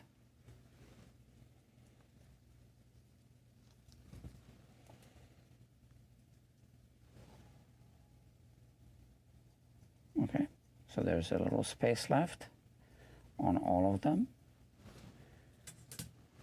Probably less than this feeler gauge, that this dial indicator can really show us. 2/100ths of a millimeter. That's exactly what I want.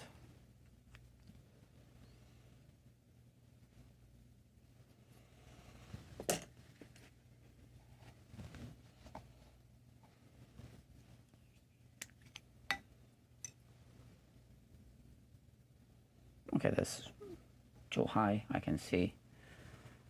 Just show you here. Right?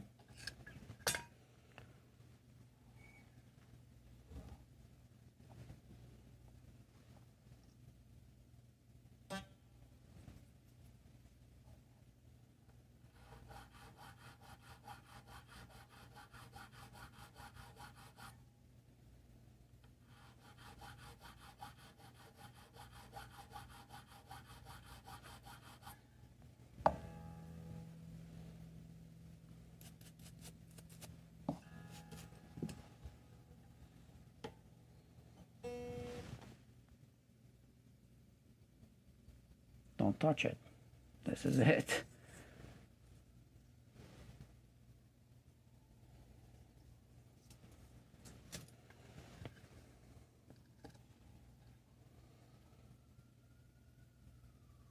Okay?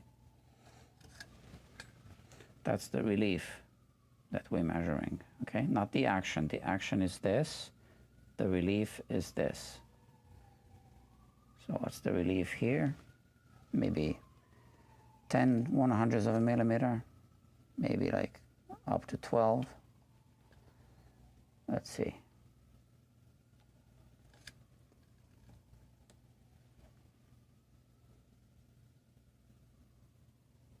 No, it's more like 8. Okay, so we need to be careful with that one, obviously. 10 gauge file.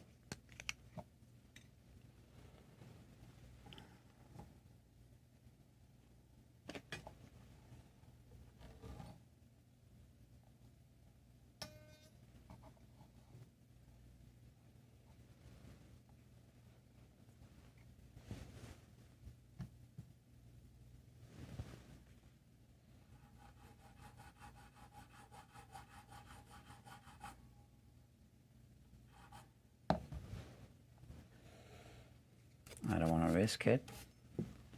Let's measure it.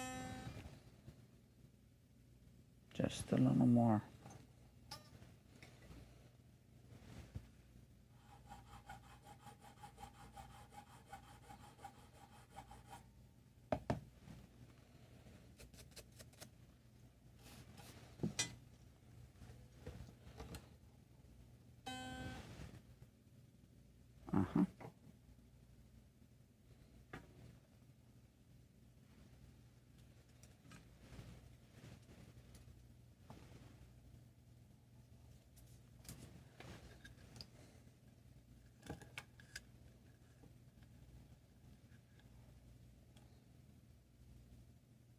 2/100th of a millimeter.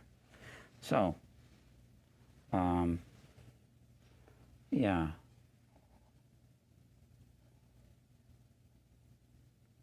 It's not the best nut, and we have that space at the back, so we know the nut can wiggle. We want to fill that space for sure with glue. There's really no other elegant way of doing this. I don't want to do it that way, but that's what we need to do. So now I got to think about it, which glue to use. I don't want to use anything strong.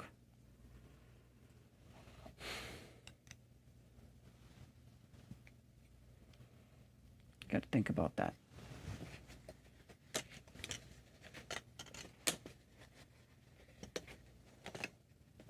So while I'm thinking, let's finish the setup.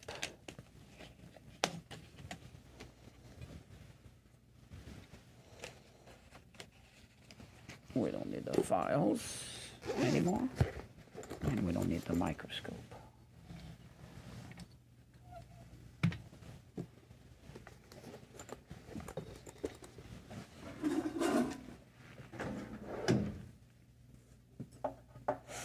A customer was here today. Well, a customer, not an active customer for me. He is a customer, but he wasn't actively doing anything with me. But I had another customer, another active customer, and my inactive customer. So I had a guitar from my active customer on the bench. We were showing things on the screen through the microscope, and the inactive customer said, "This is like Mount Sinai Hospital when you go to the doctor." So for you who don't know what Mount Sinai is, it's, you know, it's a hospital here. It's a doctor's office.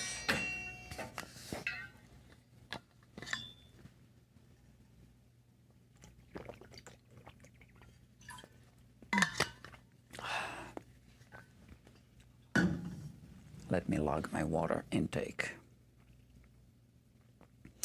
This is going to be the last project for the night, for tonight.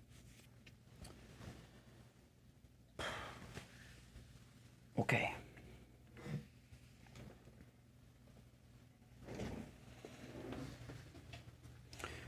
We're going to measure that relief again.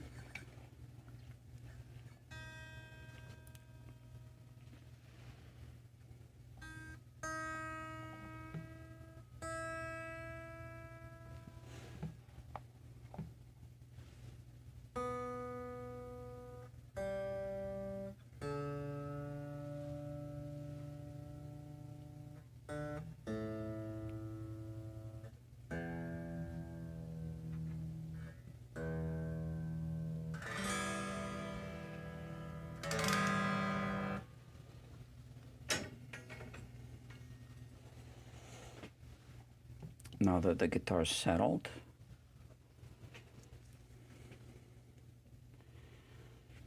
we measure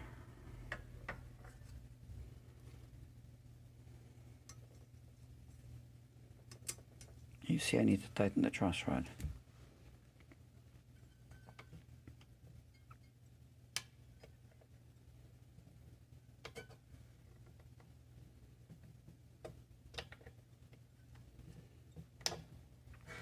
Well, I guess I should be showing you this.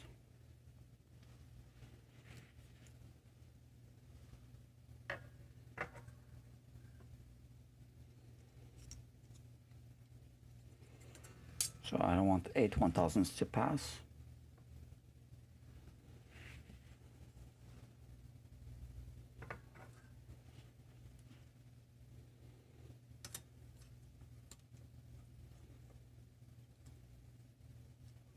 Six.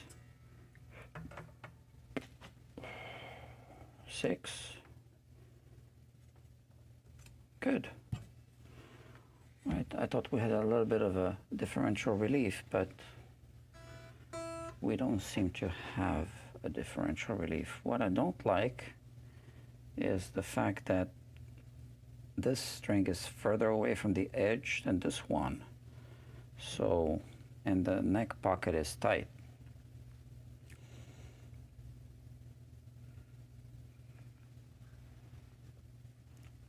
I don't like that.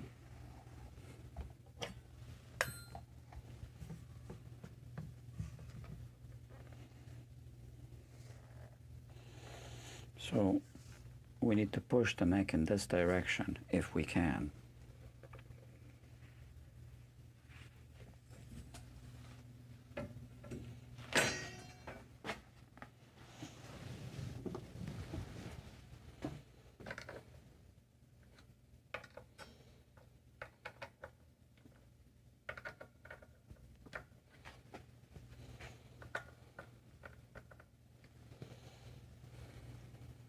Let me see. No, it's not gonna go anywhere. So the bridge is in the wrong place.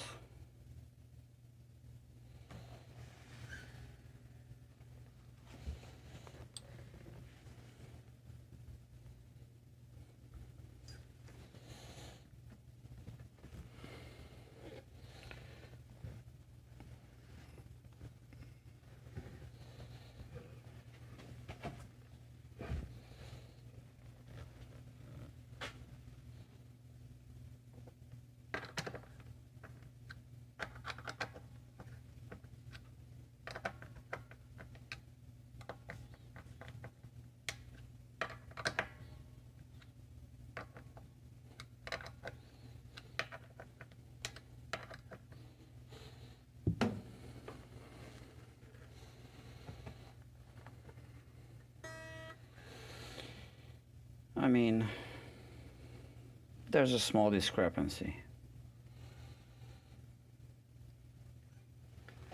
But there is a discrepancy.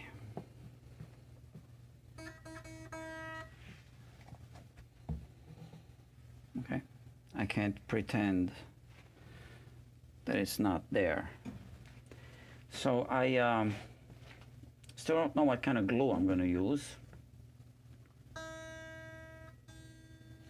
Let's measure the radius.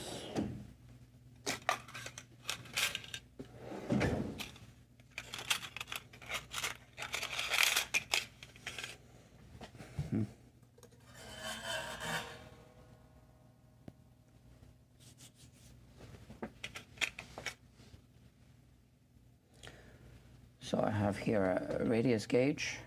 I'm putting it over this fret, any fret. And where is it? What I'm looking for. It's here.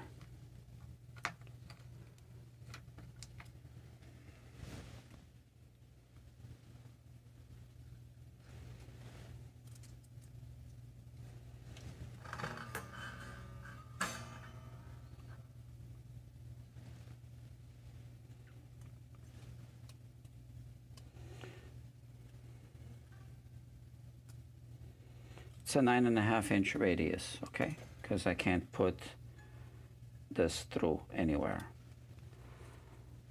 All right, 9.5-inch radius. So we'll use this radius gauge for this. Now I want to adjust the string height of the high E and the low E strings using this. Put the guitar in playing position.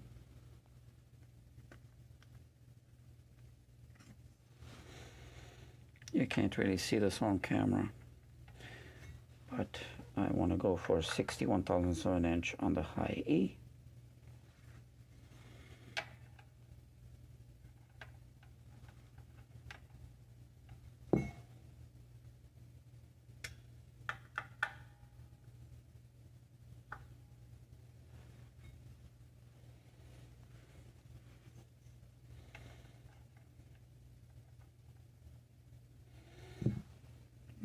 a little bit below, but let's see if it frets out when I bend.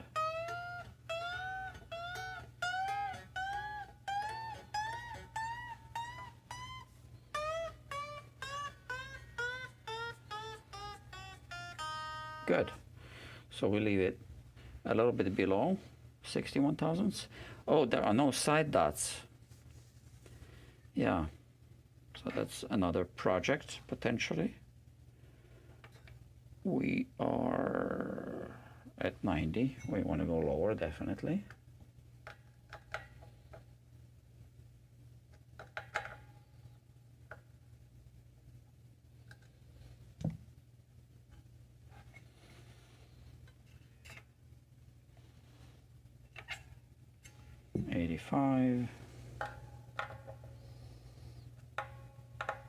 So the bass side, it really depends on the player.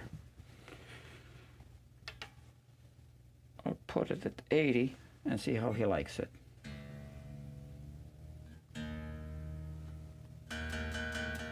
And now we'll use the radius gauge. I mean, it's not going to fret out. You can check, but it's fine, yeah. And now we'll use the radius gauge. I guess I can put the guitar more here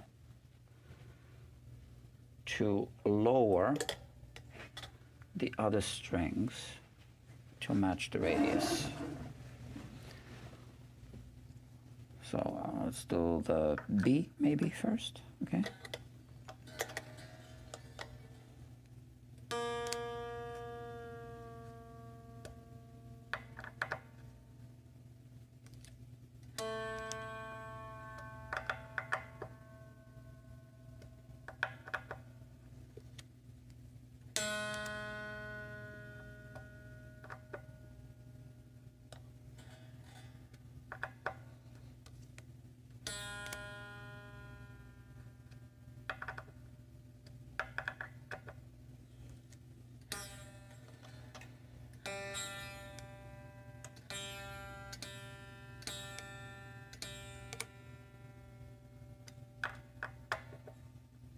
That's it.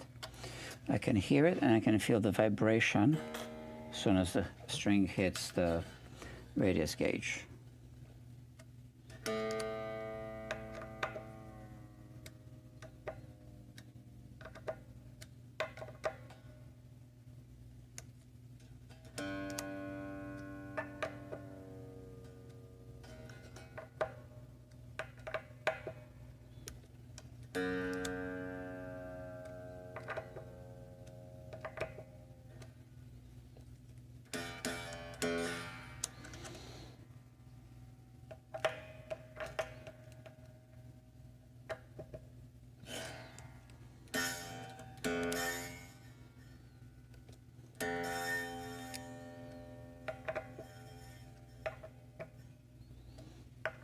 Okay, D.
String is too loose.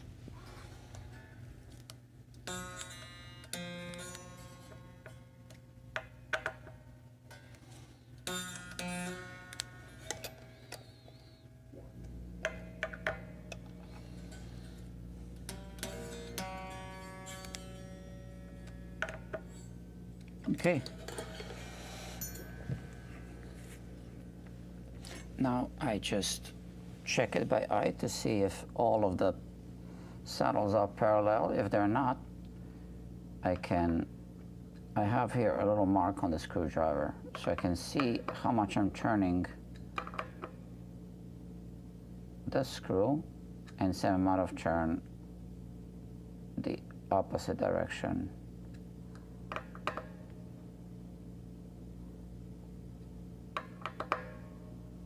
And I gotta double check later, but you know, just kind of if we inspect it, they need to be parallel to the bridge plate.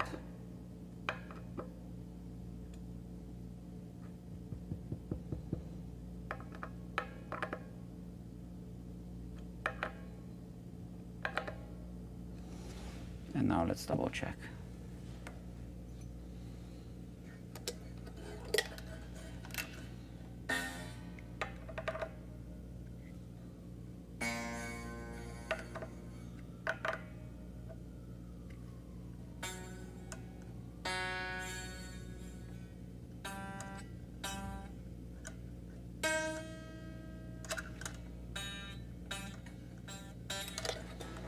That's it.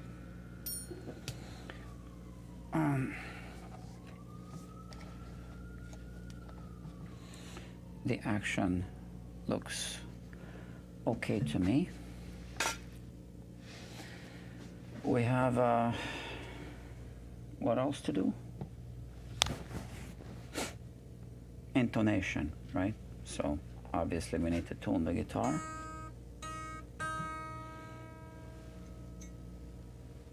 I saw a mosquito.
And hopefully the bridge plate isn't moving. With 5 springs cranked up, it shouldn't be.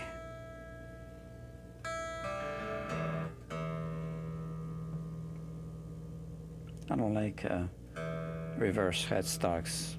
I mean, I actually like them, technically speaking. I just don't like to use them for tuning.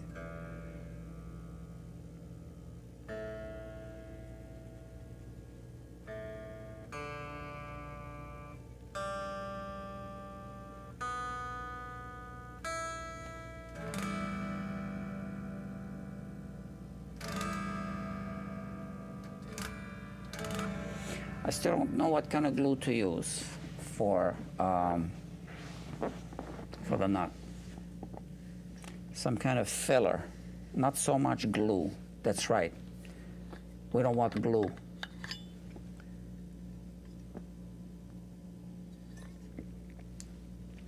I know.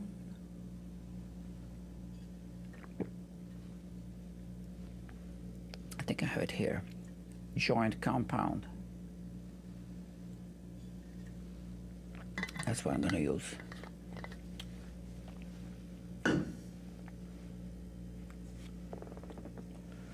So, intonation.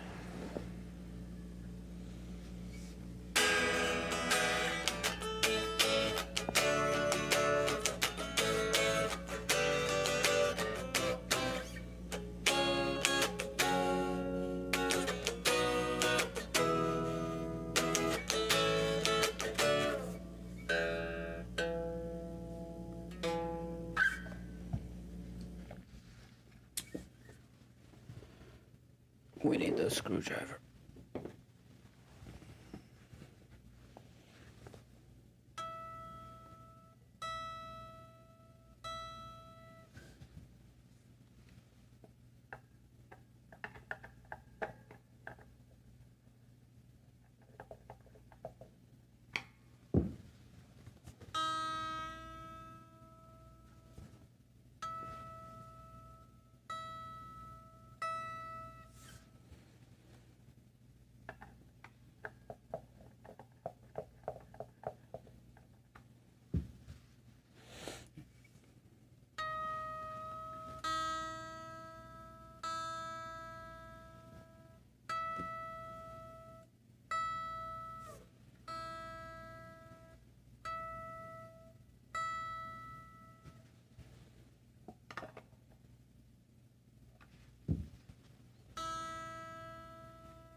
Mm-hmm.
It's interesting, the saddles don't always end up in the exact same pattern with the same compensation.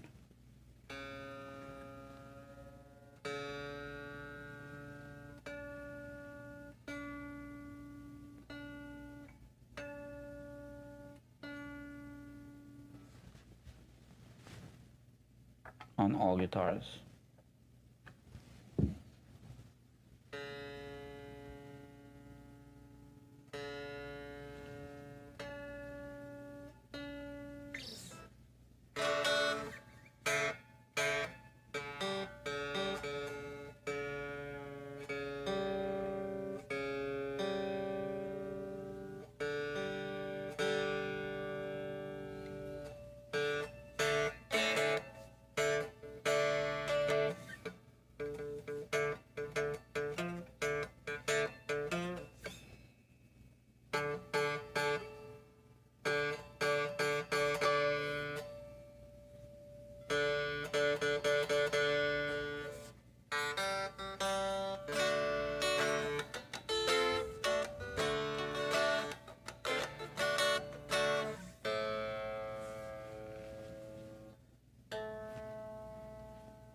We're also going to adjust the pickups.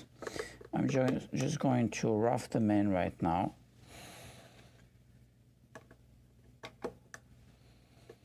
Then we're going to have to play through the amp.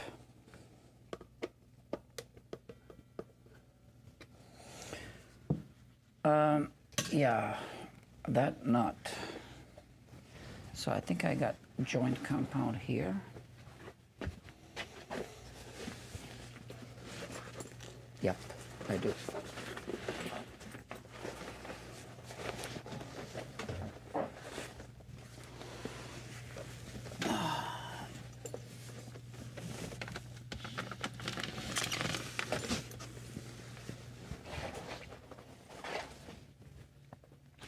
So, if the nut is so tight, why is there a gap? I know that's the question that's on your mind. And I know why. Because the nut should be, when you look from the side, parallel. It's not. It's more like a trapeze shape.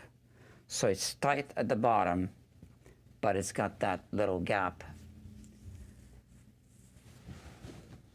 And, you know, I mean, I just really just put it inside, pushed it in, it's not moving. You need to wiggle it out with pliers or something. That does not come out. But, yeah, that's how it is. So now, we're going to do this quickly. Remove the strings. Where's my winder?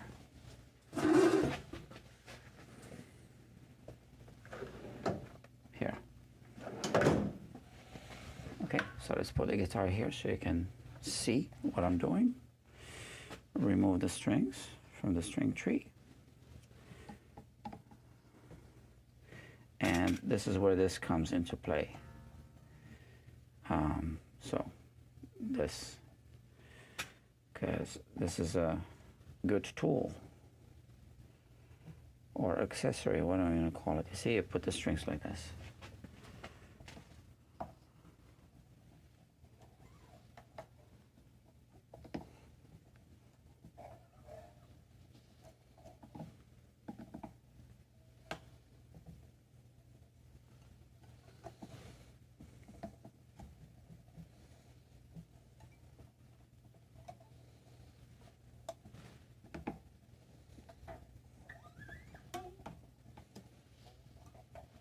There.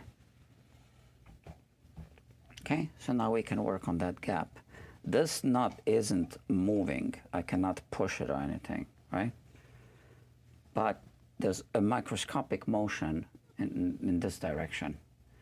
So I'll show you. So we saw that through the microscope. We wouldn't even see it if we weren't using a microscope. So this is why, you know, I do high-level work on this workbench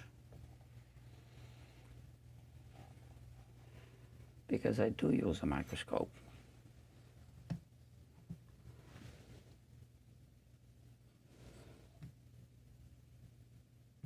Okay, so we have that gap. Look, that's just a little wiggle. Okay, and we need to tape it off.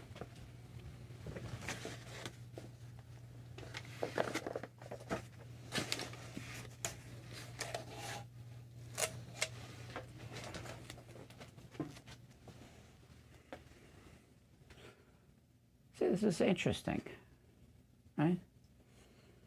My job is interesting.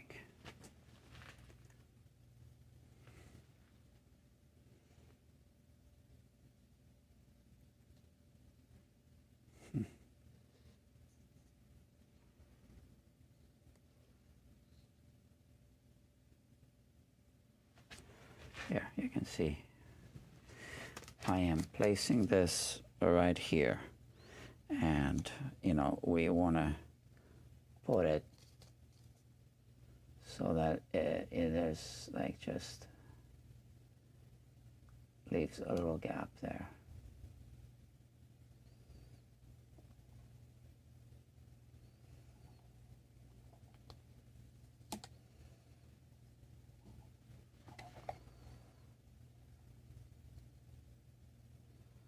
I do want to make sure that the joint compound does enter the gap. Okay, so with this tool, I am now pushing the tape down, right? And we can see just here.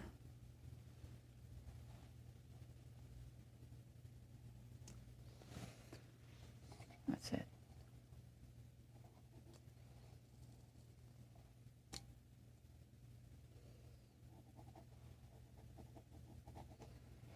Okay.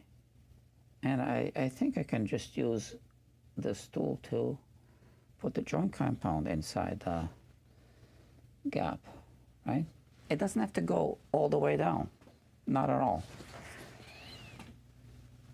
And we're going to leave the guitar like this overnight. I don't want to put the strings on because I don't want it to move. I'm going to put the strings on in the morning. Everything is done on the guitar. I'm just going to double check everything in the morning.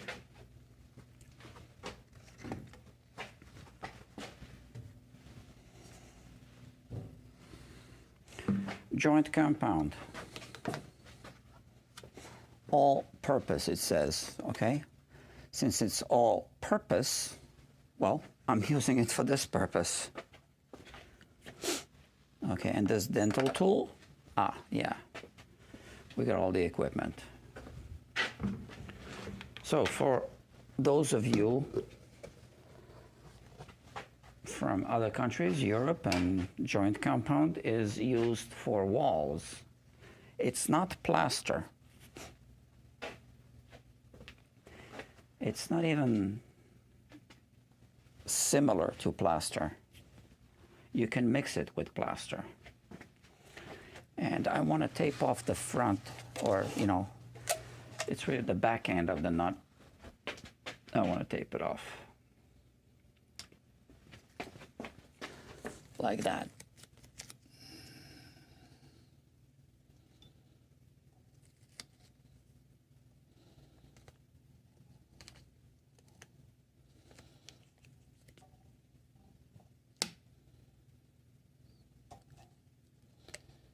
Yeah.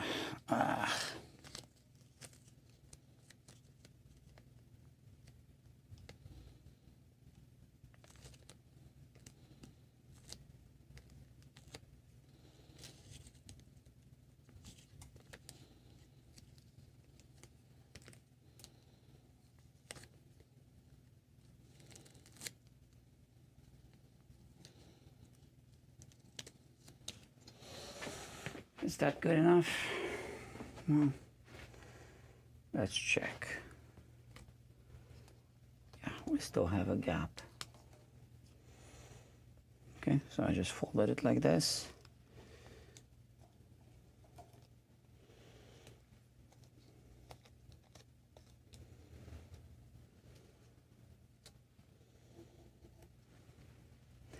And as long as there's a little gap showing, that's fine. Gotta make sure I don't put any joint compound here.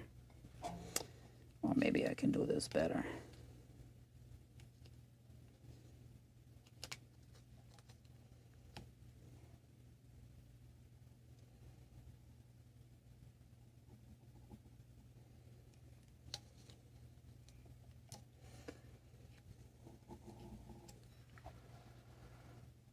Yeah.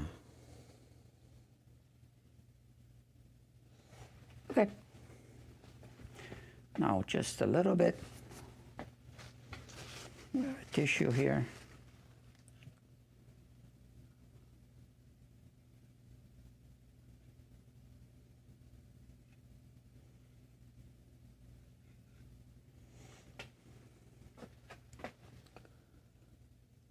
Okay, so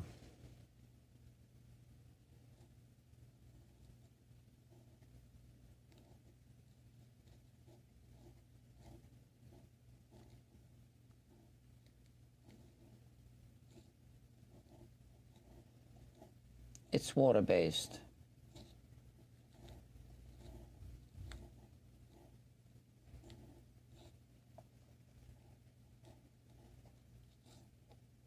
And it really doesn't matter if it goes all the way down. It doesn't need to go all the way down.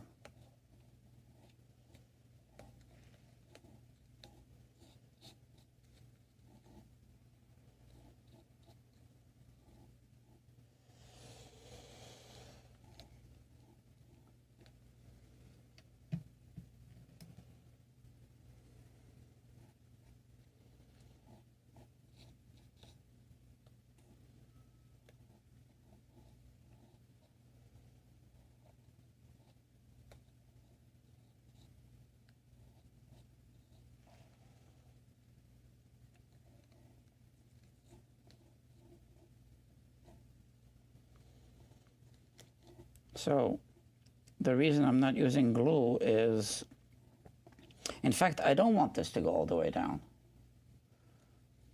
For the same reason, I'm using joint compound instead of glue.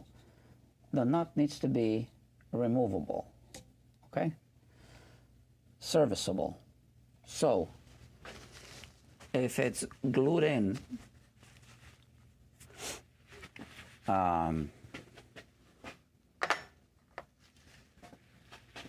permanently,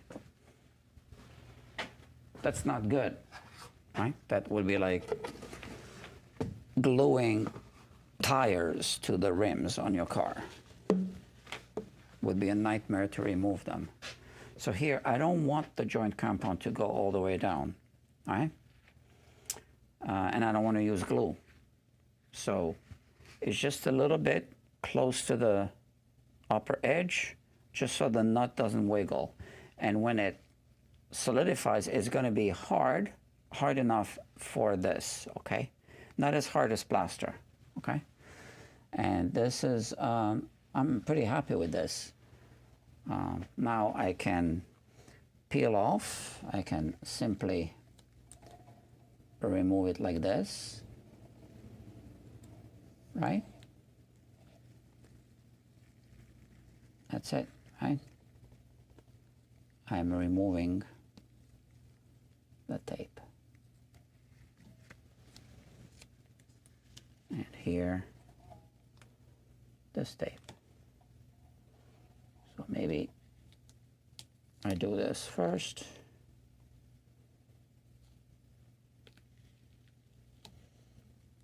And, you know, I lift it up a little bit like this. And you can see there's a little bit of joint compound there. Okay. Now I missed a little spot here. Okay, so I missed a spot. It's really not worth losing any sleep over this. This is good. You know, this is better than what any other shop would go through the trouble of perfecting. Okay? Like I said, I don't want to put the strings on this guitar tonight. I want to leave it just like that. And then in the morning, put the strings on, tune the guitar, and that'll be that. So I am done for the night.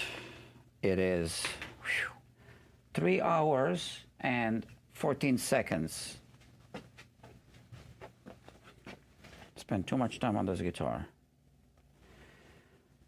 So this is Guitar Quackery Live. As you can see, this is, yeah, non-edited, just the way it is. Raw footage. And, oh, my battery here.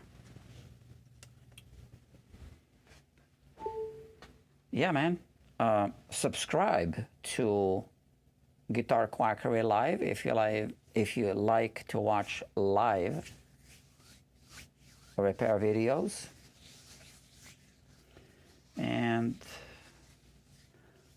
let's talk soon. Good night.